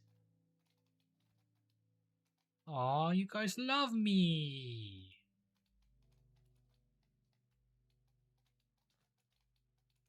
They're like little pets. But actually, they're trying to eat me, so you know, don't feel too bad about killing them. They're actively trying to do it right now. They're just impotent.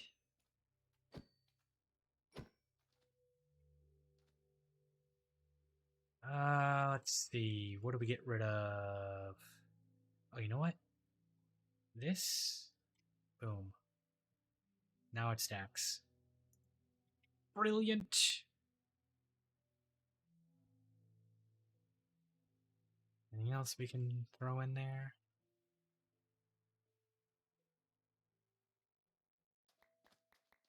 There we go. 10 slime balls. That's not bad. It's beginnings of some farms.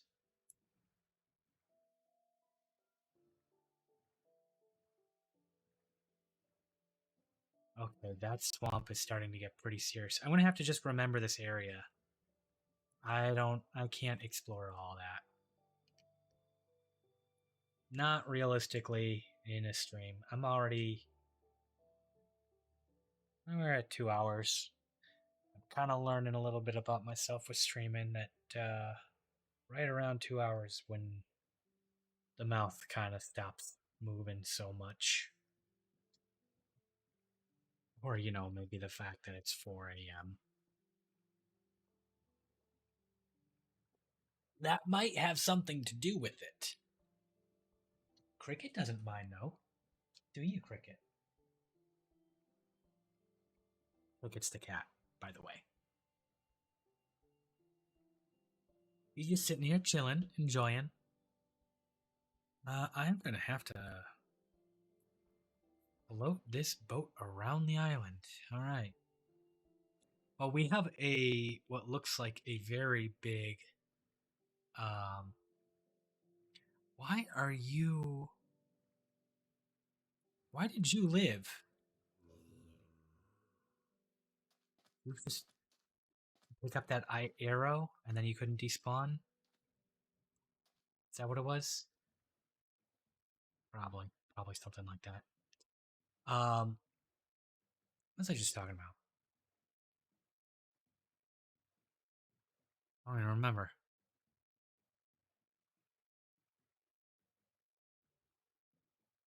So like 2 hours seems to be about the point where I start getting less about the talking and education on the game. And I'll just kind of go into that. You know, when you're playing a game and you're just not really thinking, head empty, just move. That. I have a hunch that there's a village somewhere just over the hill there, just out of view. Let's go see. Ooh, we got some black horses there. That's nice.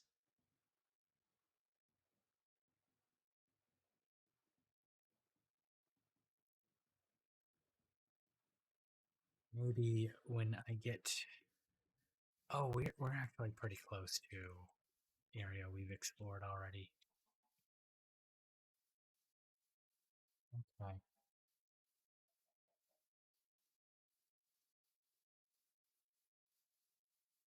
That's why maps are useful. You know, you've already gone that way.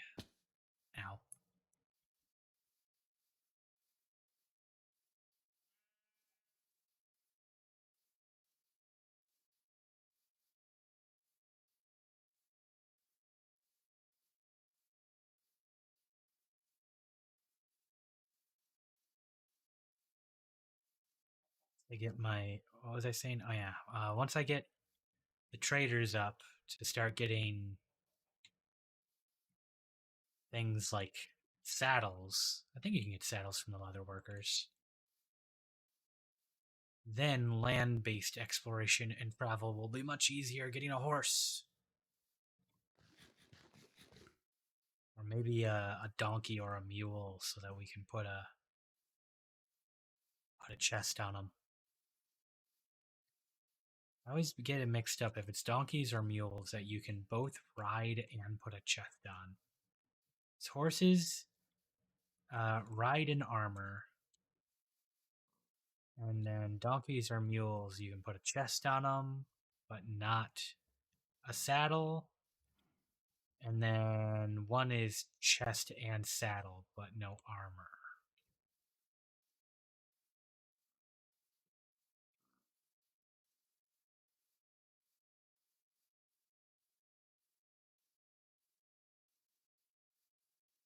I want to just move into explore them, get the map filled out at this point more than anything.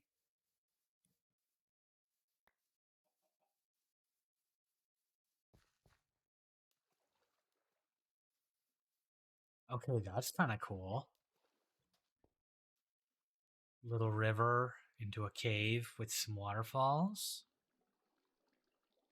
That's kind of neat. It looks more like it didn't generate properly, but still kind of neat.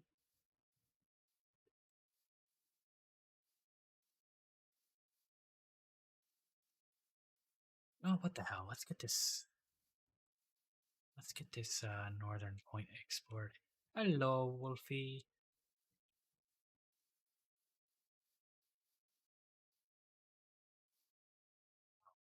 Come on.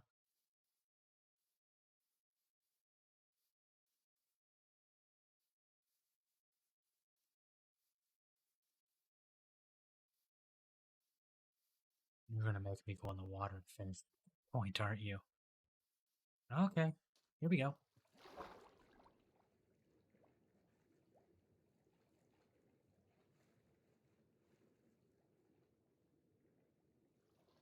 Go. Back to land. This helmet has respiration, doesn't it?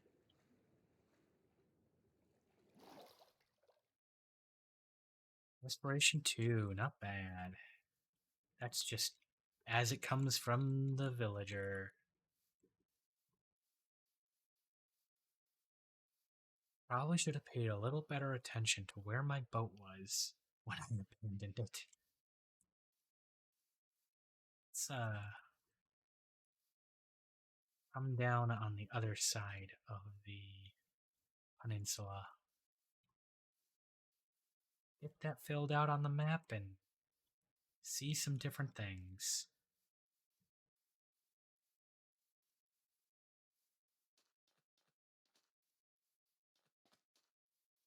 We got beat. Now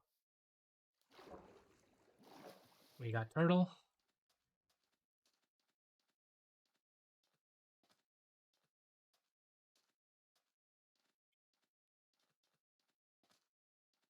We got a shipwreck. What was that?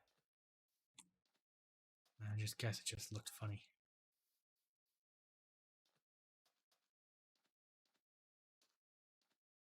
We got some bumblebees. Oh,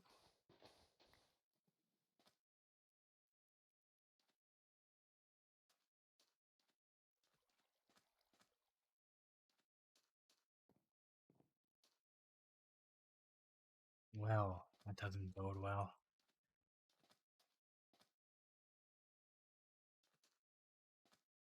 That's going to be a totally empty ship.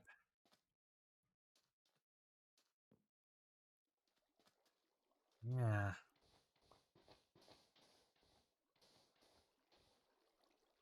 Yeah, there's nothing there. Okay.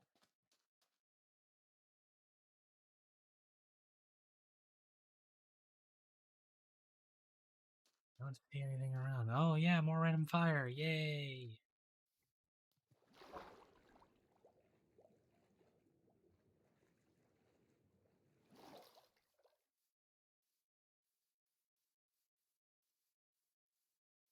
Okay.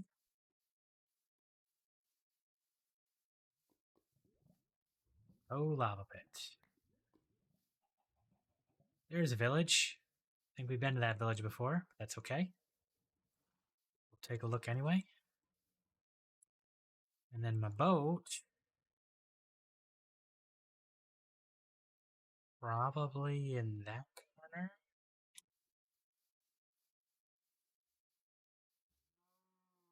I have to revisit. Oh yeah, okay. So there's the field of flowers that we came in. And I was right. Just over the ledge there's a village here. Ooh, that's quite a fall. Some of that's even worse. Yikes.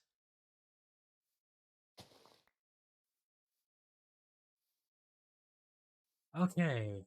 So we got the village here. Probably a village I've already explored. That is a dangerous hole. That is a hole villagers would definitely fall in and die.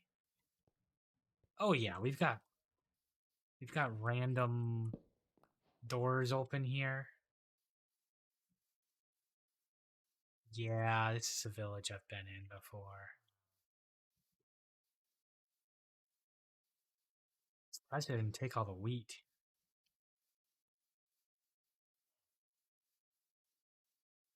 No churches. Okay.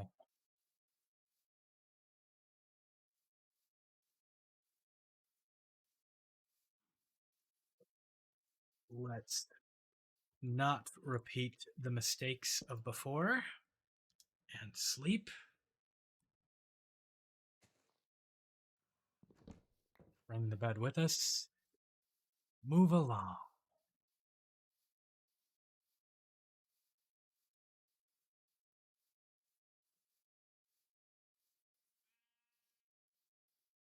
Hold, don't fall there.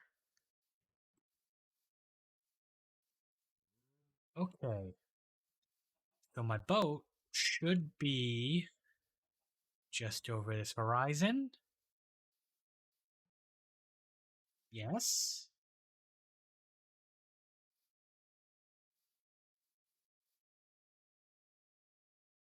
Ooh. Okay, so I hit land and went north.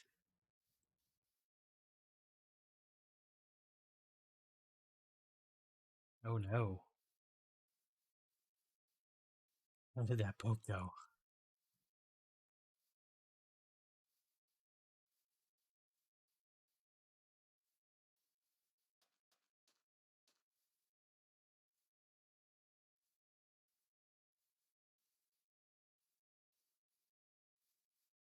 Hmm. Really should have been paying better attention.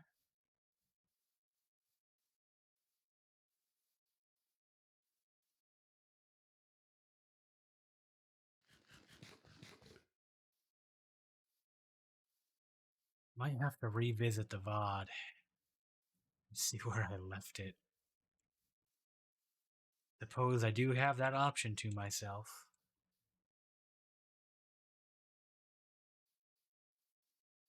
Okay, so I saw that coming over as I was on land. And I'm pretty sure I made landfall at the sunflowers.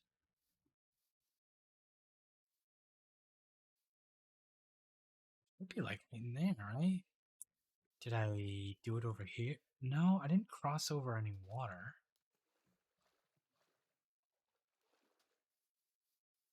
I mean, cross it over water on foot. I didn't swim.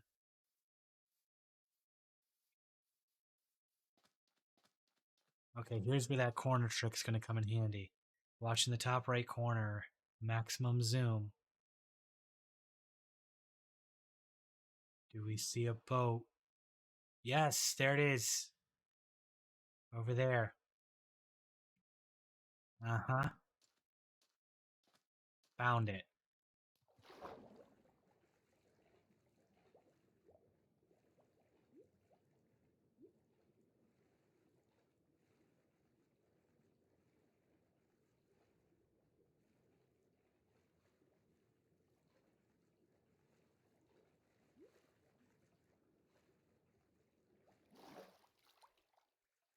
Bam. Boat. Got it.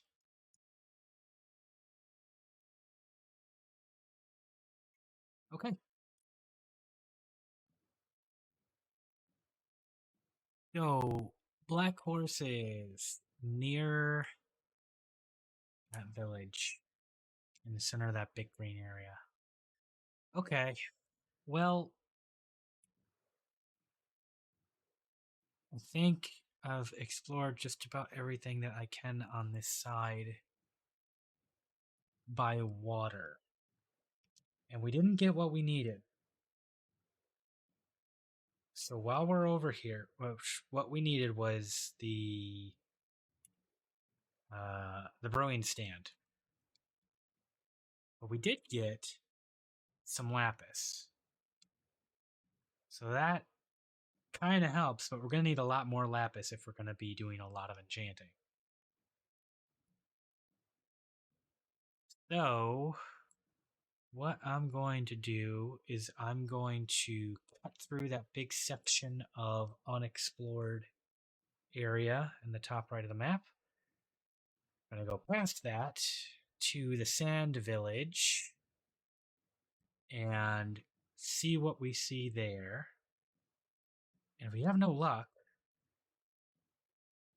then yes, take a look at the other map. Maybe we can find something to the north. Start working our way back and drop off the loot that we've got. And then, yeah, then we'll have to explore some more. Or, take a different path. We don't have to get our brewing stand this way. It would just be nice to have easy access to enchanting and enchanting materials.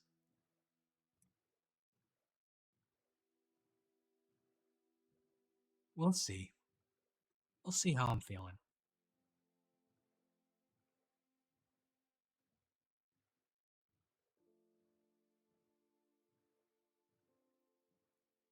We did get some obsidian too. Not a ton, but we don't even necessarily need obsidian. I guess we're gonna need four for the brewing or for the enchanting table, but we won't need a special case of obsidian for the portal because we can just use the lava that we have and solidify it in place with water. Do the speed run strat.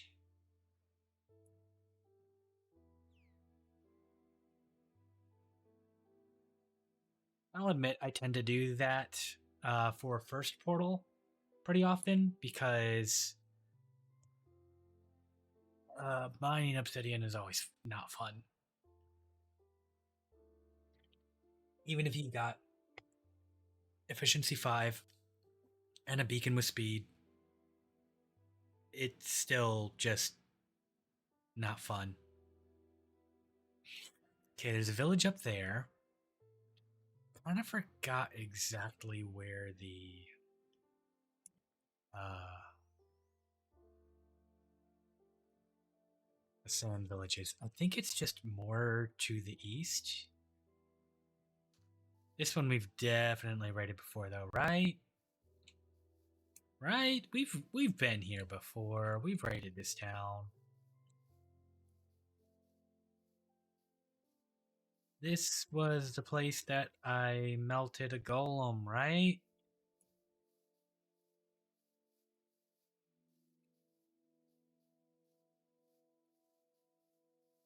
This house got nothing. Yeah, there's the flower I gave the guy. Still hasn't despawned. Okay, yeah. We're not gonna find anything here.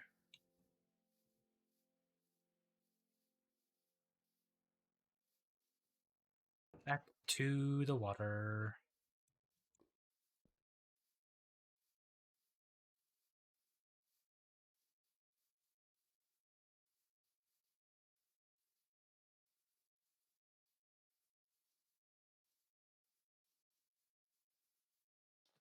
And I think the village is on the other side of this jungle. And if it's not, I'm just going to turn around and go home and unload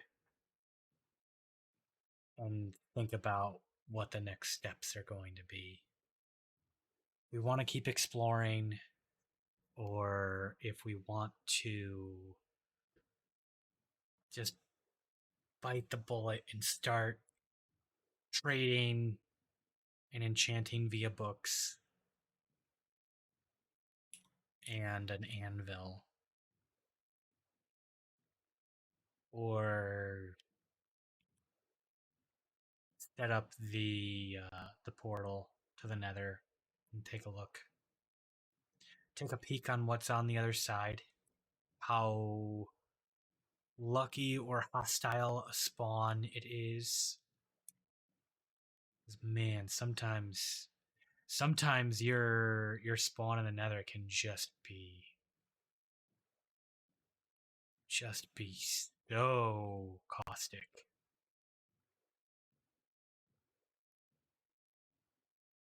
That story about spawning over a lava lake and getting immediately shot by a ghast and knocked into the said lava lake.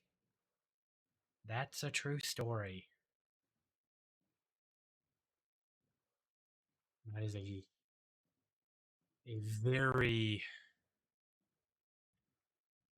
unhappy, upsetting way to end a hardcore run.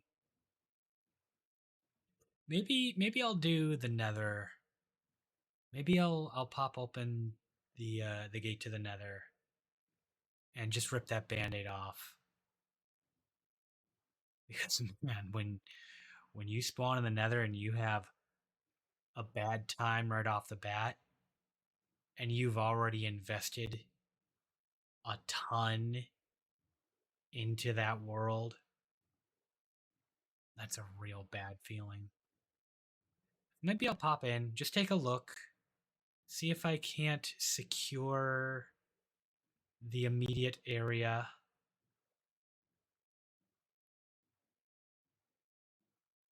or if it's see if it's really really bad and we just don't want to do that spot.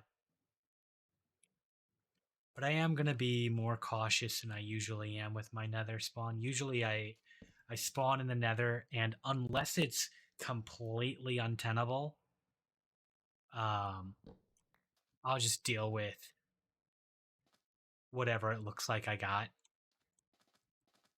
Which is kind of how I play the hardcore worlds too. I just generate a world and like, where'd I spawn? Well, this is my home now. Do the best we can.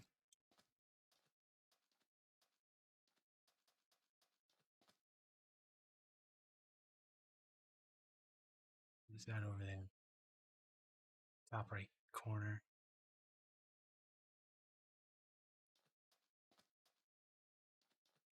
I really can't tell. Kind of looks like a structure. That might be it. Especially because I'm not seeing this village over here. I'm just seeing a lot of sand. Okay. Let's go take a look.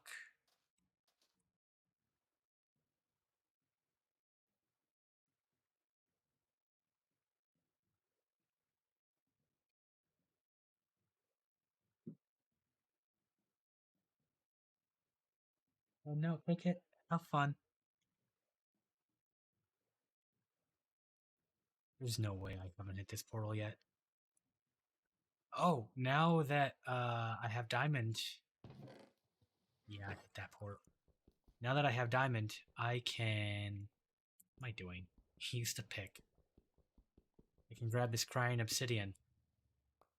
What is crying obsidian for? Looking cool. That's it. It doesn't do anything special.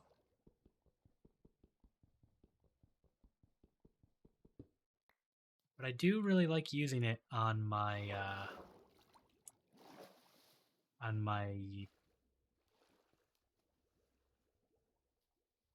spot for the enchanting table. You got to make a ring around it with books. why not give it a really cool floor? That's the village there. There it is.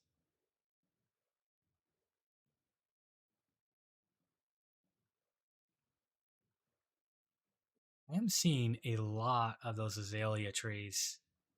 There's got to be a lot of lush cave underground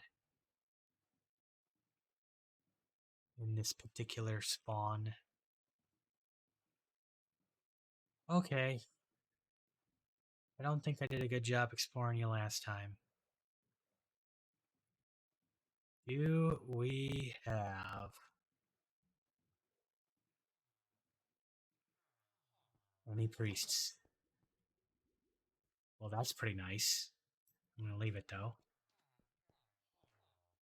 Oh God, guys, it's okay. Let's see. You're a fishing village in the desert. The ocean's right there to make it work. No, no, no, no,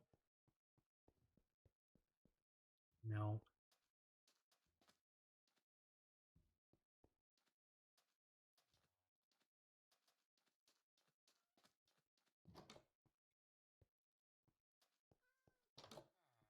I think not. Okay. This is a kind of nice little fishery. Nice, neat little. Oh, you have two of those buildings. Okay.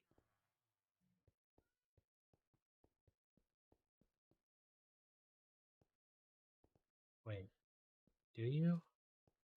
I'm just great. Yeah, you do. Nice. But no church.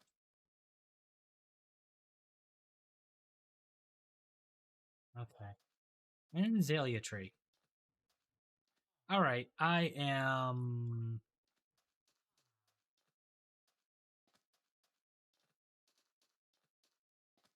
gonna go drop off everything that we got. Take a look at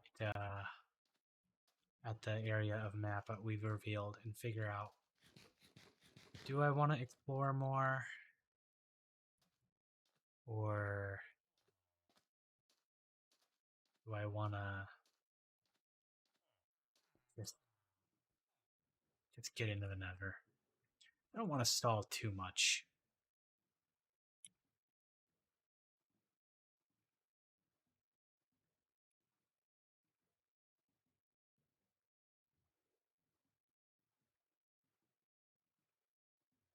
Oh,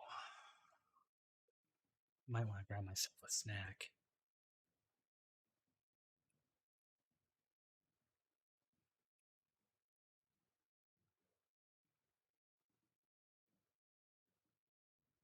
Oh, battery's almost dead on the phone.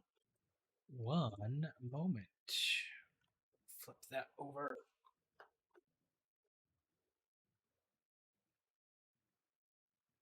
Plug that in. There we go. Just so I have a monitor on the stream. No OBS can tell me a lot about it, but I wanna have an actual copy of the stream running. Be sure I know what's actually going on. And I can see how bad the delay is.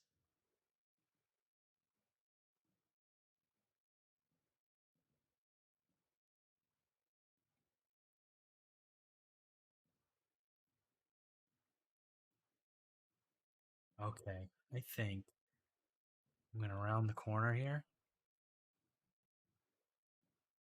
and put a weight on the W key. What time is it? Yes. I'm just gonna do it here. I will be right back. I'm going to grab something to snack on real quick.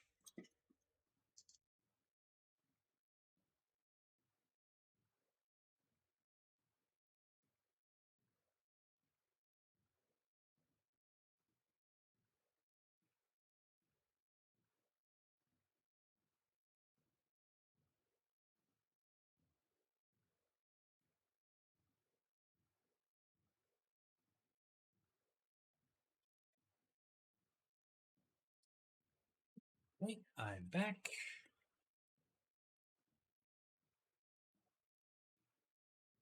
Oh my god, I just realized I threw out my map. Oh no. Fat fingered it with the tried to save myself some time. Now I gotta travel back. I want to enjoy some pita chips in the meantime. Um, Eating ASMR slash trigger warning.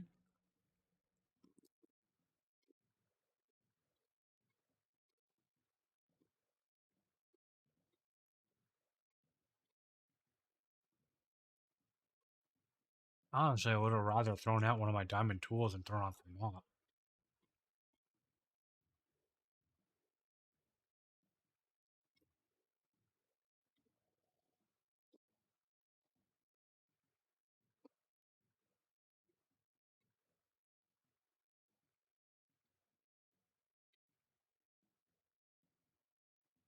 Yikes.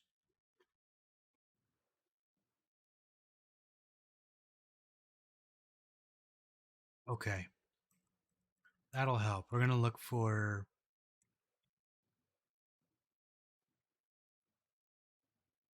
hitboxes. Look for this item floating somewhere.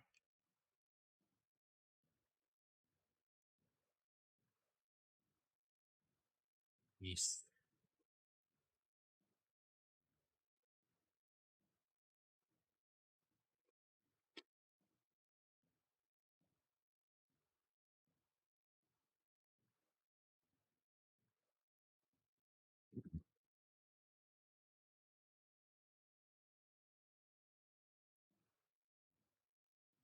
Well, those that want to know how to do that, F3 plus button is how you do a lot of the debug commands. So, like, G shows you the chunk borders, H does your tooltips.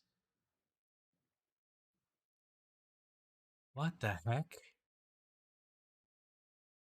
What is that? Oh, that's a bumblebee. Okay. Um, and then B does. Is it B? Yeah, B. B does your hitboxes, which can kind of act as a highlighter of sorts.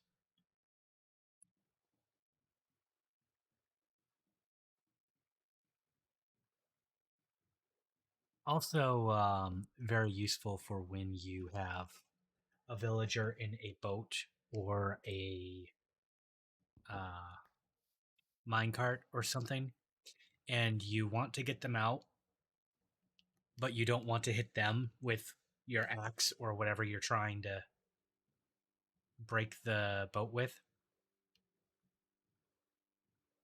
Just reveal the hitboxes of the boat.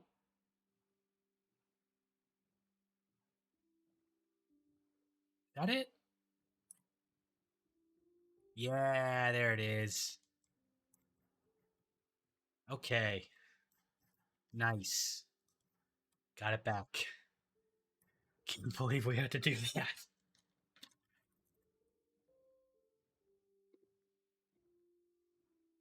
And also just F3 in general brings up your coordinates, shows everyone your PC specs, all that good stuff.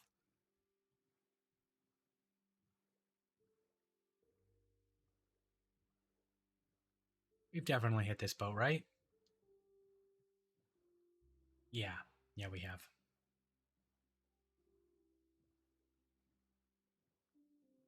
Okay. Well, I'm gonna autopilot here for a little bit. Um, Carefully apply the 9-volt battery to the WE.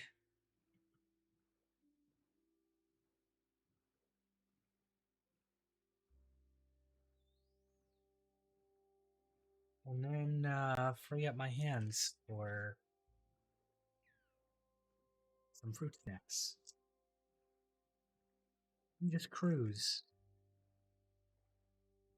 Let's make it scenic while we're at it. Why not? That's oh yeah. I see that GPU temperature spiking hard. It's still at 56 centigrade. It's still plenty cool, but it definitely spiked. Oh, you're trying to render 32 chunks at a time while using a shader and blitzing across the ocean. Okay. Okay. Sure. Oh, hey, Cricket. You want to play? I see you. And you know what? You were very polite.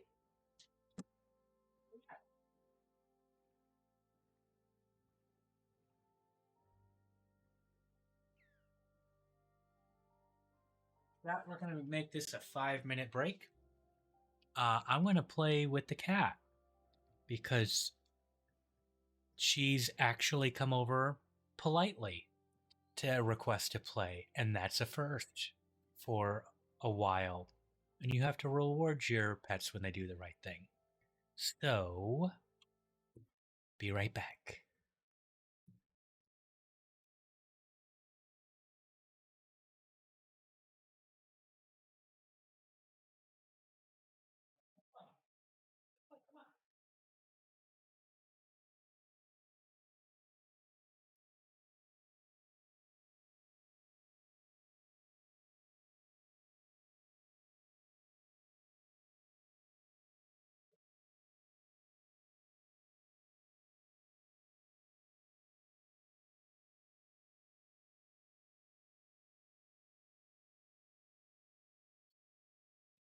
I'm gonna add a little something here.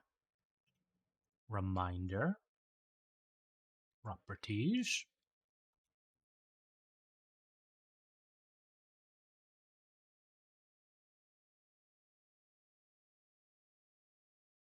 Perfect. Be right.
Okay, I am back.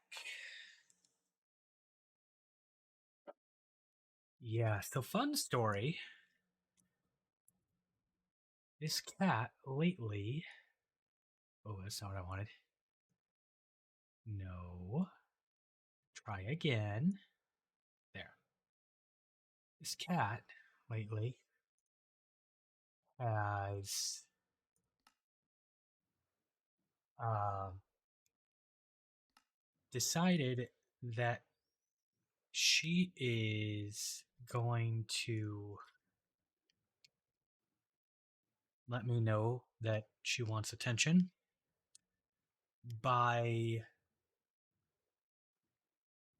being in an entirely different room and crying like she's broken her leg or like he's in severe pain. It's more like a howl. And when I go out there to see why she's crying like she's in severe pain, she picks up her toy and she walks over to me and drops it at my feet, saying, I want to play. And I have been trying desperately to teach her that you don't get my attention by crying like you're injured. And for good reason. One, I mean, besides the reason of like the windows are open and I don't want someone walking past my house and thinking that I'm abusing a cat in here. But also because if she is howling like she's in pain all of the time, I'm not going to take it seriously. And if something actually happens to her that she needs help or she needs me to bring her to the vet, she falls off the washing machine and like gets her like caught in it and snaps her leg, or a piece of furniture falls over on her or something. I need to know that immediately, and if her cry of I am severely injured is the same cry as come play with me. I'm not gonna, like I'm not gonna go out there in a timely fashion to go check on her to make sure she's okay. And I can't I can't not take care of her, but I can't at the same time I can't pretend I can't play this game with her of it's totally cool to just cry all the time whenever. So um trying to teach her how to get my attention in a healthy way. And the fact that she did so uh this time, that she got my attention, she was polite. She was not screaming or howling. She just politely meowed at me and showed me her toy. That that's a lot better. So when she does that, I need to make sure I reward her with the attention that she wants. So, it's not exactly the most convenient time. I'm playing a game, but I mean, he does need attention. Like legitimately, you need to give your pets attention, positive attention. So yeah, she's gonna get it. And I'm going to take the little breaks to do that.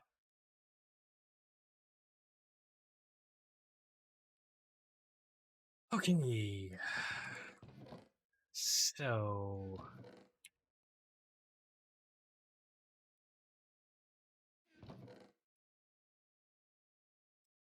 we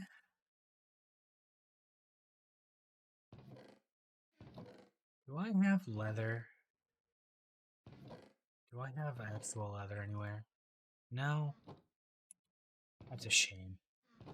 I would like to um,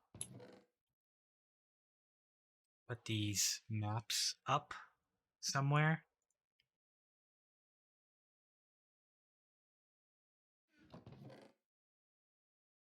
so that I can actually see, like, step back and look and kind of appraise the work we've done so far.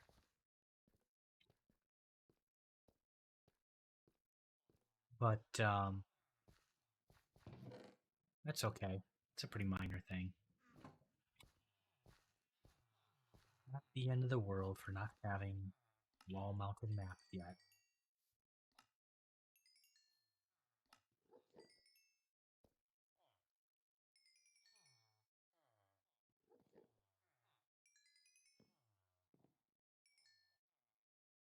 Now that we're back in area,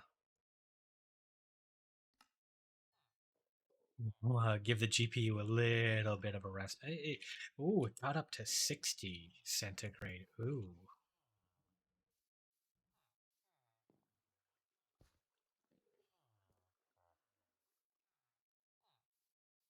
Honestly, it'd be a little helpful to heat the room. It's a little chilly in here. That's okay.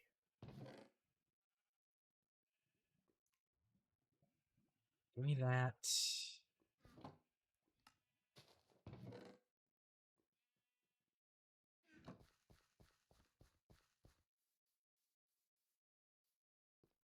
Um, there. So I think I want dark oak for this. I don't really have a good fortune pick yet. Though I have this dark oak tree, but I don't want to cut it down yet. Because dark oak is the only tree that you have to have for saplings to grow. And the drop rate. Hi, Cricket, you back? You gonna sit on your shelf? Good kitty. The dark oak is the only wood that requires 4 saplings. Oh wow. Okay, so she's still in a playful mood. Um, just bolted out of here. Dark oak, only tree that requires 4 saplings, means I have to get 4 saplings out of this to grow another one. I want to get more, so I have a safety net. Um, not guaranteed. Not guaranteed that I'm going to get enough. So I want to have fortune to tear down that tree, tear down all the branches on or the leaves on it, so that I have the best chance of getting fortune, or best chance of getting 4 saplings. I don't trust my luck without fortune.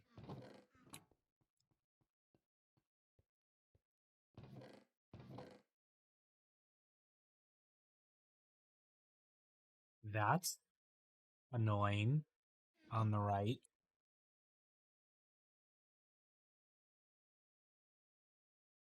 Just hit just the right spot for that sun to flicker. Huh. Weird.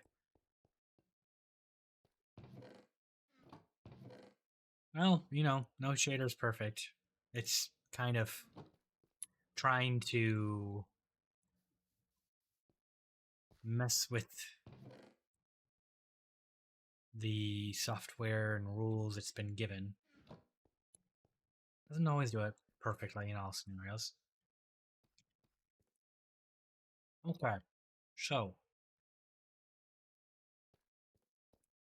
options. Explore further.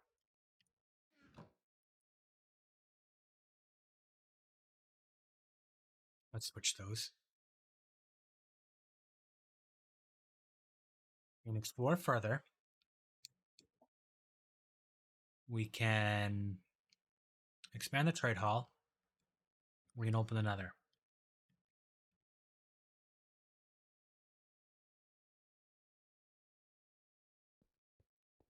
And also finish unloading this boat.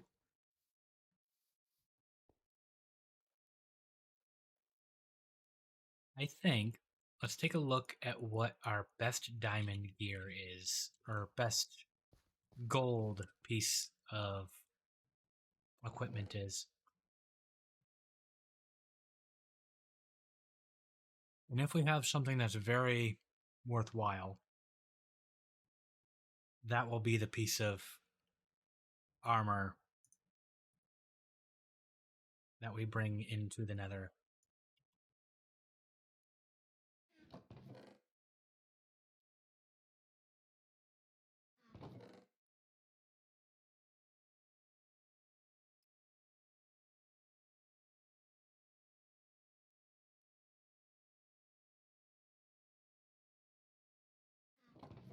There, didn't I? I did.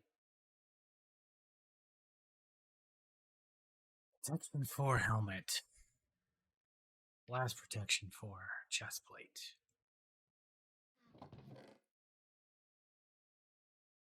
Curse of vanishing plants. Fire protection 3 boots.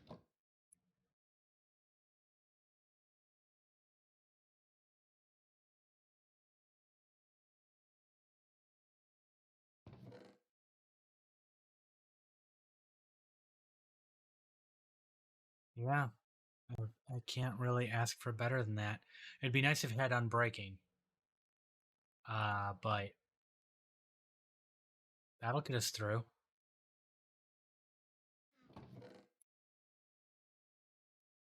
So, Nether it is.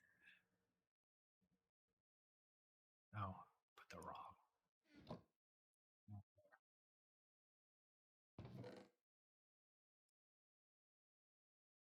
Okay. That means I need to figure out how I want the layout for this portal to go. I've really liked the idea of the portals that look like they cut into the ground, and then on the other side you pattern them the same, so it looks like it's coming up from the ceiling.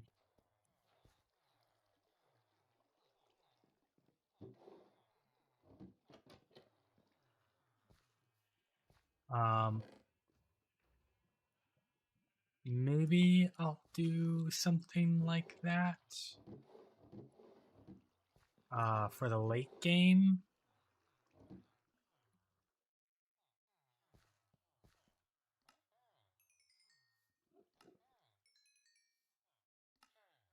There is just like an Enderman that has taken up permanent residence underground here.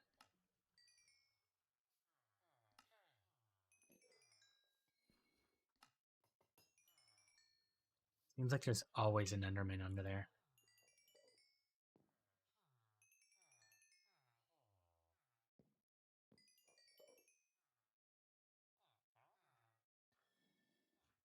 Okay.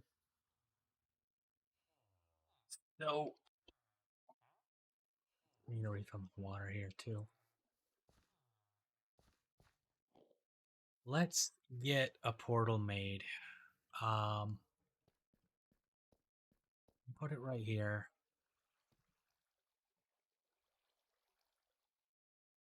probably use a similar footprint to this thing. But, ooh, what do I do with all that space?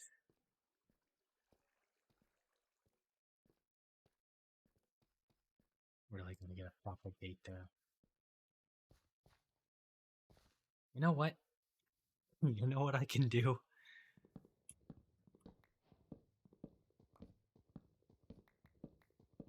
That is enough.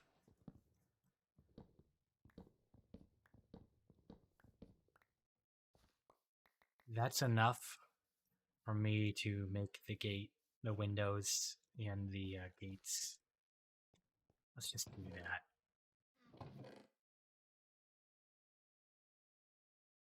Goes there.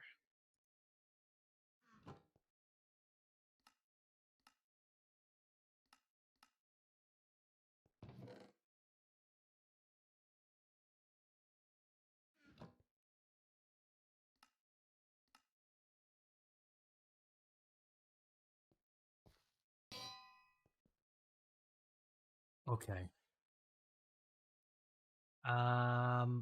Yeah, let's get our gates in. I need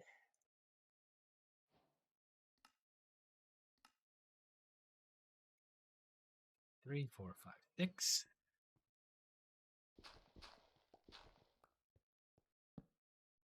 One, two, three.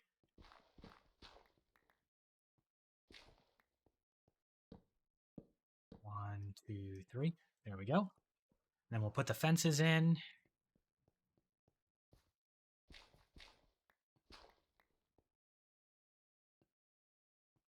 We'll have proper windows and walls.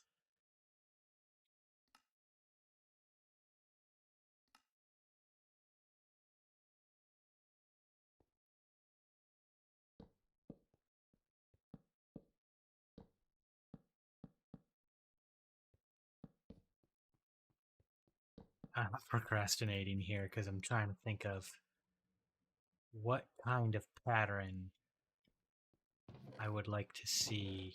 What kind of structure I'd like for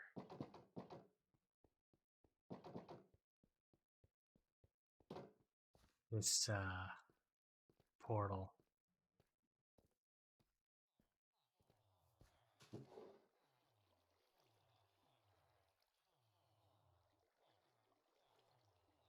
Almost wonder if maybe I want to do andesite, or no, diorite is the white one, isn't it? For the contrast. Um, Probably not.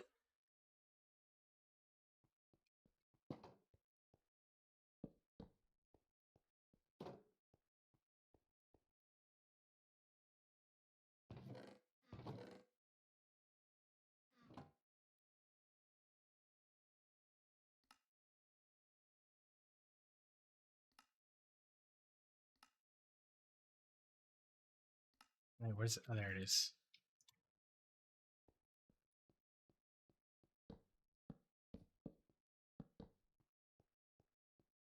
One, 2, 3, 4, 5, 6, 7, 8, 9, 10 more. 11, 12, 13, 14, 15, 16, 17, 18. 18 more.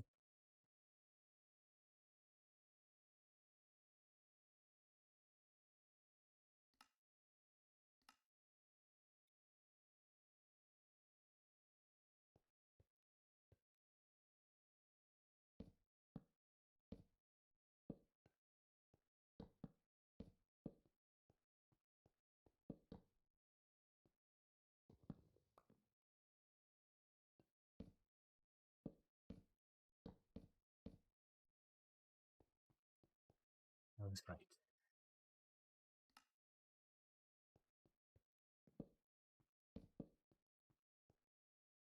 There we go. Okay.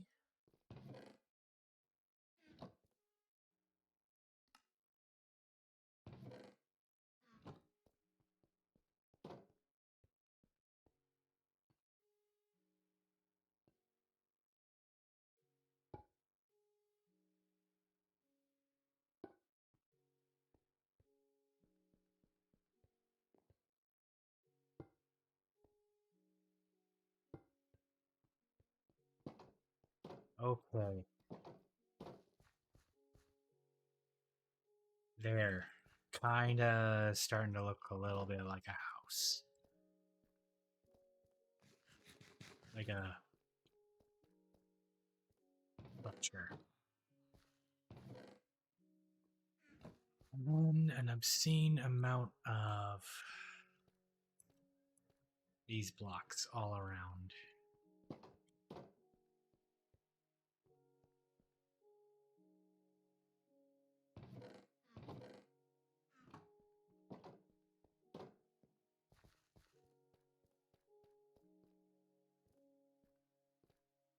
Yeah, I'm not sure what I'm gonna do other than just like easy ramp up to the portal.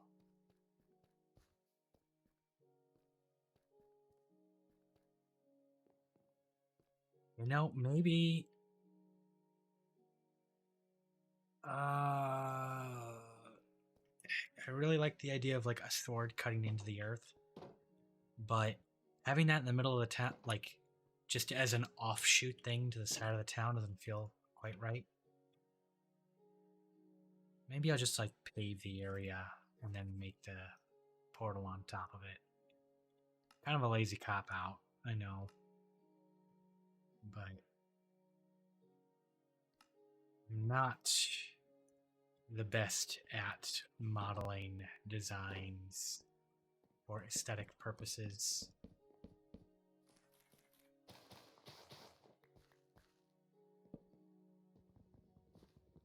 It's gotta stay open, actually.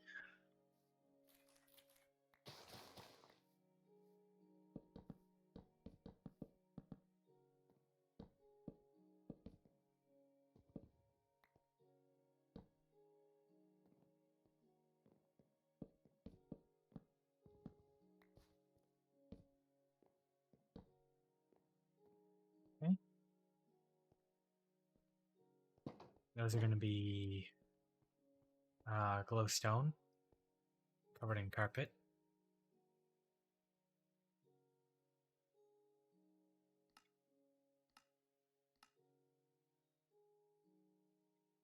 That's definitely not enough.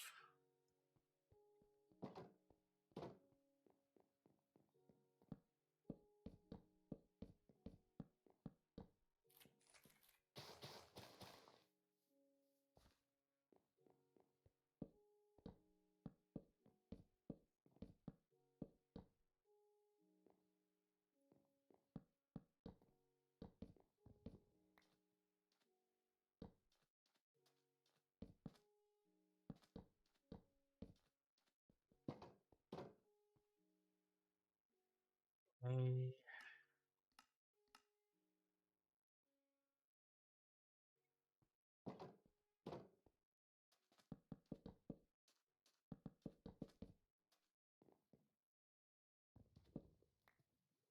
Yeah, I got to build this up yet.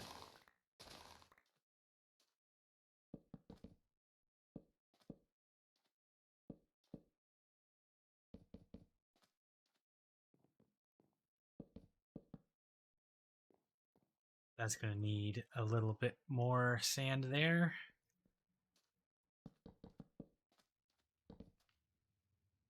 One, two, three, four. Four more.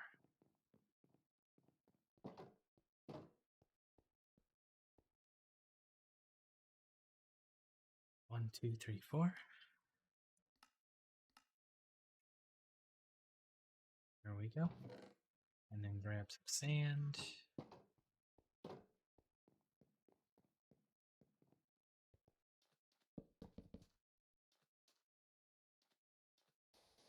And let's fill this in and give it a little bit of space around.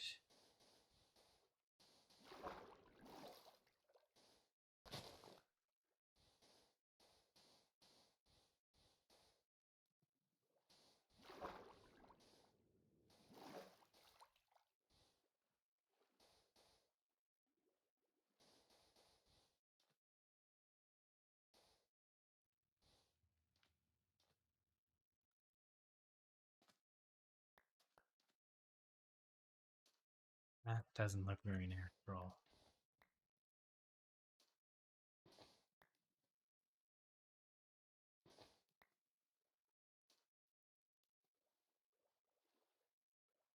Looks a little better. Okay. Okay.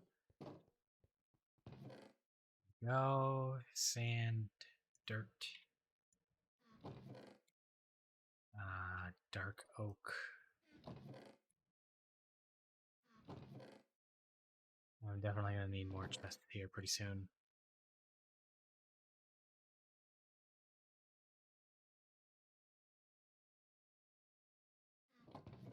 Okay.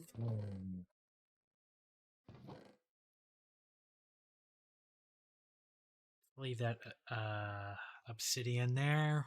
I'm gonna use the bucket method, water buckets, because that's 7 fewer pieces of obsidian that I have to gather up later.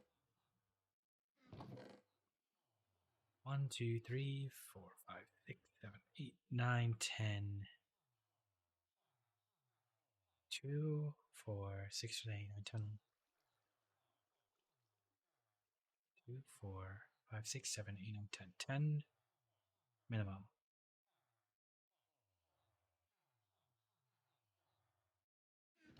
I'll do the other spots.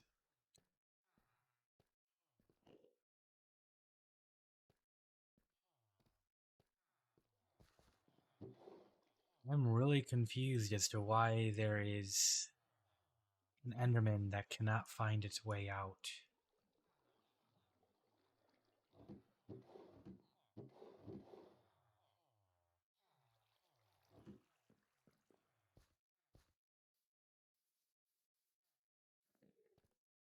Those are...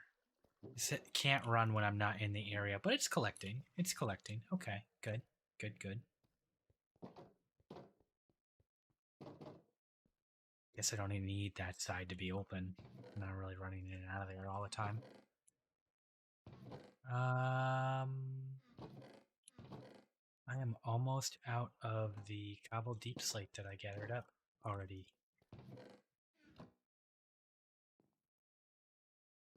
Impressive. Okay. So we'll center on here. Walkway up. We'll just do like...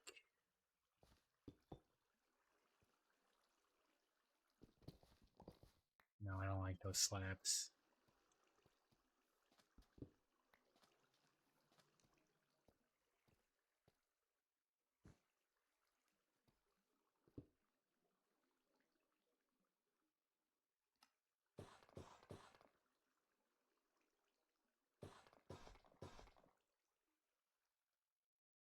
Yeah, we'll do this.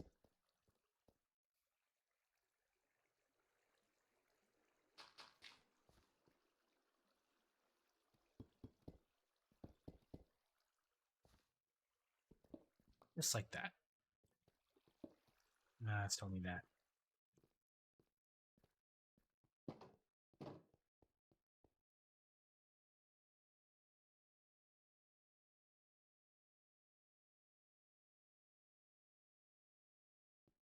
Started hearing birds and realized just the birds outside. Probably should be going to bed. I think we'll make this portal and then we'll make venturing through it part of next time's adventure.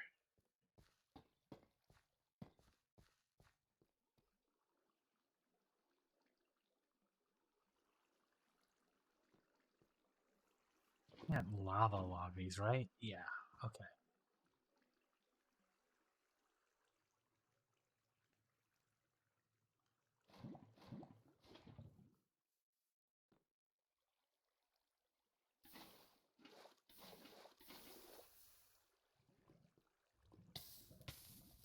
Oh, what am I doing? That was not smart. And that's why you always have a water bucket on your hotbar. Because sometimes you're not smart.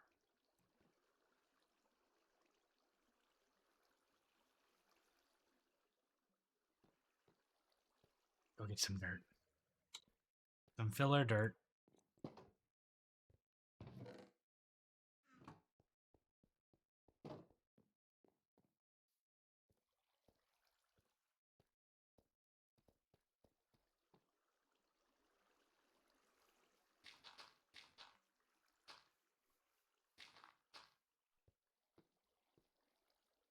We are going to be cheap with our lava, our obsidian.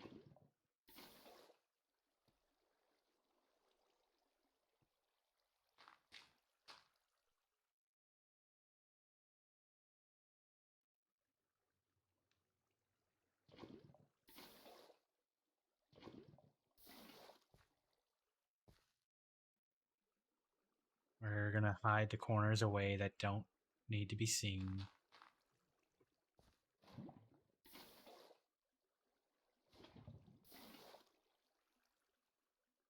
Okay, am I going to be satisfied?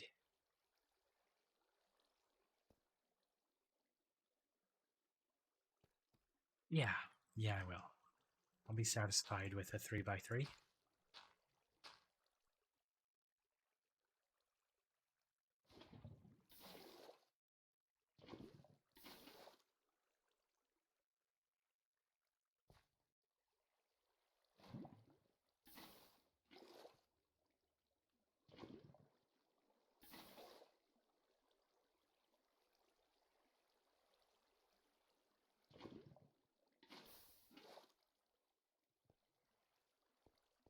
Okay, there we go.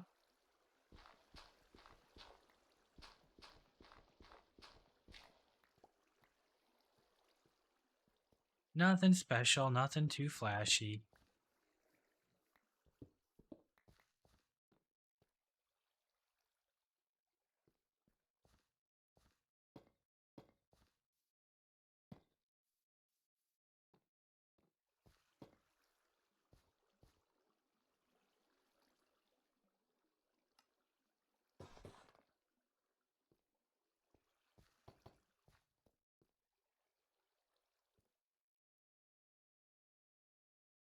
Yeah, that'll work.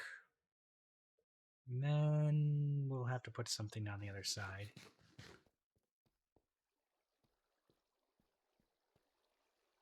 Both we need to do the same thing. So 1, 2, 3, 4, 5, 6.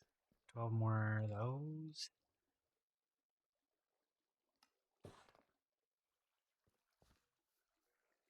No, that wasn't right.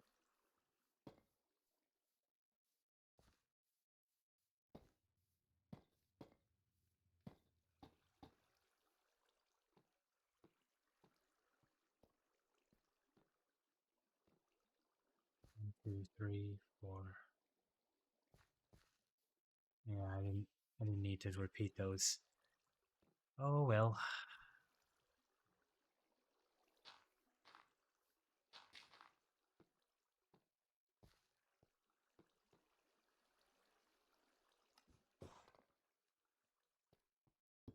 The backside will be finished at a future date.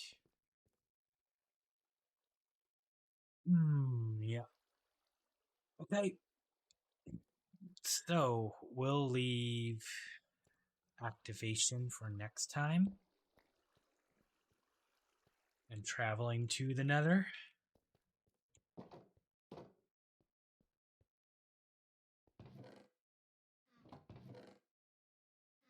I think I am in that state of mind where you just kind of are ready to cruise silently without thinking or talking much. So we'll probably put a little bit more time into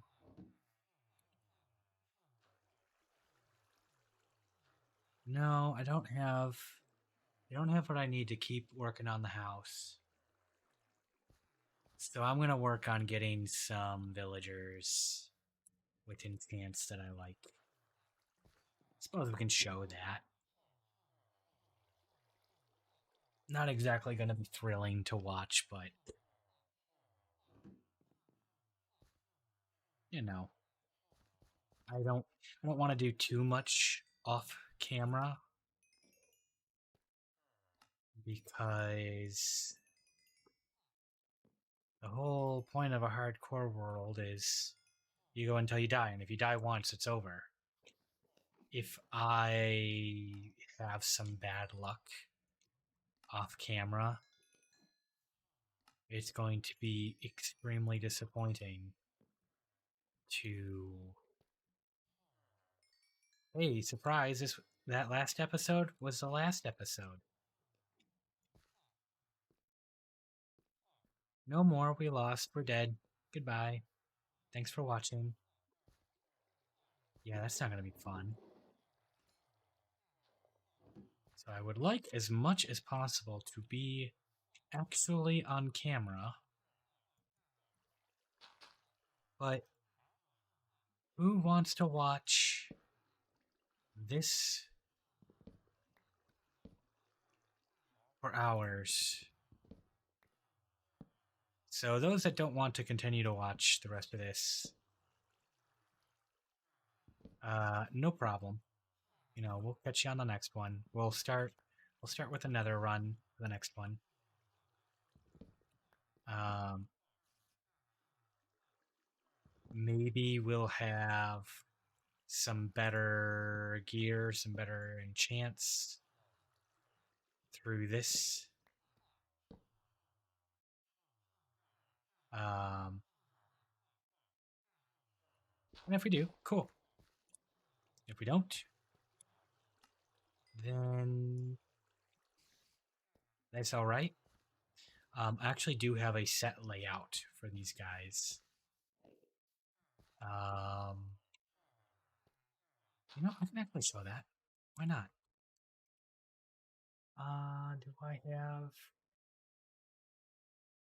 I guess I have my desktop set up so I can open up what we got here. Hide all that away. Nothing too crazy, just some YouTube videos. Other VTubers. Okay. Desktop. There we go. So we've got a little bit of a grid here that I can clear all that out. Layouts for a trading hall with each row being 8 deep, and we have the 10 feet deep version here, or the 10, not feet, um, stalls, 10 stalls across. How you want to lay these guys out? So we've got our 3 guys here. Tool, armor, and weapons. We have our cartographer. The rest of the first row is basically the all the other like jobs that you really only need one of them for. Farmer, that's just kind of a filler slot. We have 2 farmers with our breeder. And then everything here is your enchants. Then spoilers. Our village idiot. That's where he's going to have his stall. And then we're going to have the employee of the year. Assuming that we can get one. Decide who's going to be our pet. Who's going to go there. And then we have a bunch of Fletchers and a bunch of Masons. And those are for the glazed terracotta and the different special arrows that you can only buy. That will probably never be used because infinity is better than any of those. maybe maybe like the arrows of harming uh, that have the same effect as like the potion of harming that just deals damage. Because then it's just an arrow that does extra damage, and that's you can't really. It's the most powerful arrow, I think. Um, Honestly, I've never gotten to the point where I'm actually filling out the Fletchers and the Masons because I get bored of the world before then. But maybe the fact that I'm streaming it will make a difference there. Um, yeah. Then we got our cheat sheet for our barters.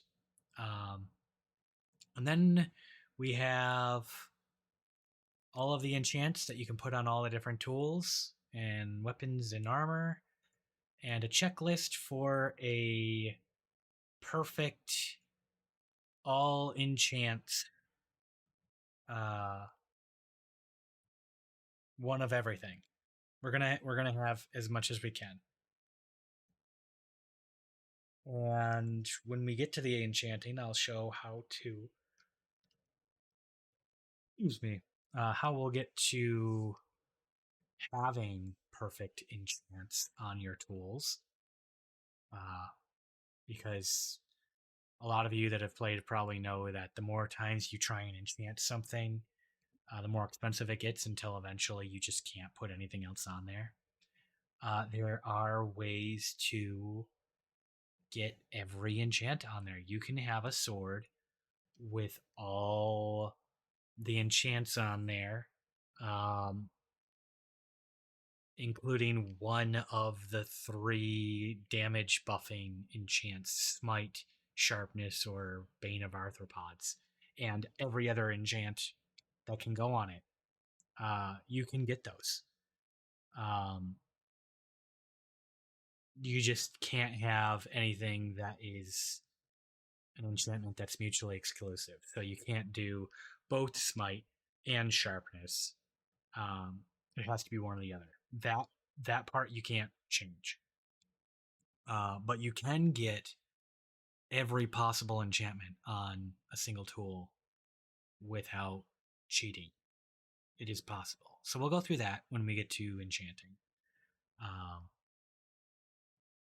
and we're going to do that so that we have all of these things fully enchanted. But for now, this is where we're at. And I'm going to spend the rest of this stream just grinding away at more. I'm probably going to focus purely on the. I guess I'll do a leather worker. Do a leather worker, and then all of these guys. I'm going to work on getting a librarian that has each of those enchants. So yeah, that's going to be the rest of this stream. Probably doing that pretty quietly because there's not a whole lot to go over other than the fact that you can just keep resetting these guys. So if I take away uh, their job site, which for librarians is the lectern. If you take it away and they aren't already locked into trades, they'll reset, and then you can, uh, you can keep cycling to new things. Um, Looking at my own table here to figure out where this guy needs to go. Uh, and once you trade with them once and they have a little bit of XP, then they're locked in. And you can keep trading with them to get more trade options, like this guy. There we go. Once you fill up the bar, you close it. Go get some new ones. And then you can just max them out by doing all of their trades.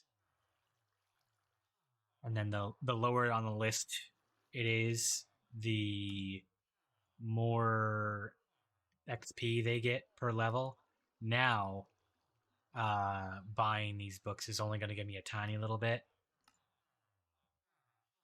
And you can expand them until they are master level at their job. They only get XP by trading with you. So, yeah, I'm just gonna grind those out. I'm gonna look for the good trades. I'm going to, if I don't like a trade on a villager, I'm just gonna replace their workstation so it cycles their jobs again. And then, yeah, we'll keep doing that until we get the ones we want. Okay, so those of you taking off at this point, thanks for stopping by. Those of you that are wanting just some block place ASMR and don't mind if villager grunts are worked in with that, then, more power to you. Enjoy.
Okay, that's where I'm going to wrap it up. We got a roof over our heads. And we got some feeding done.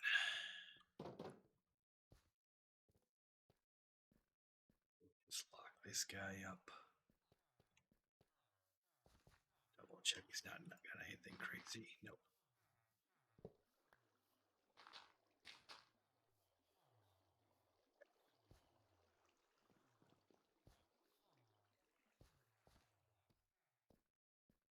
That's going to be it for today.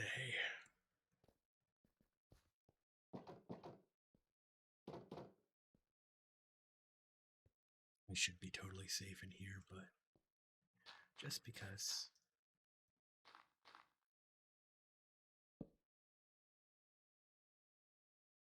That's where I'm going to AFK. Thanks for coming and watching, everybody. And y'all have a good one.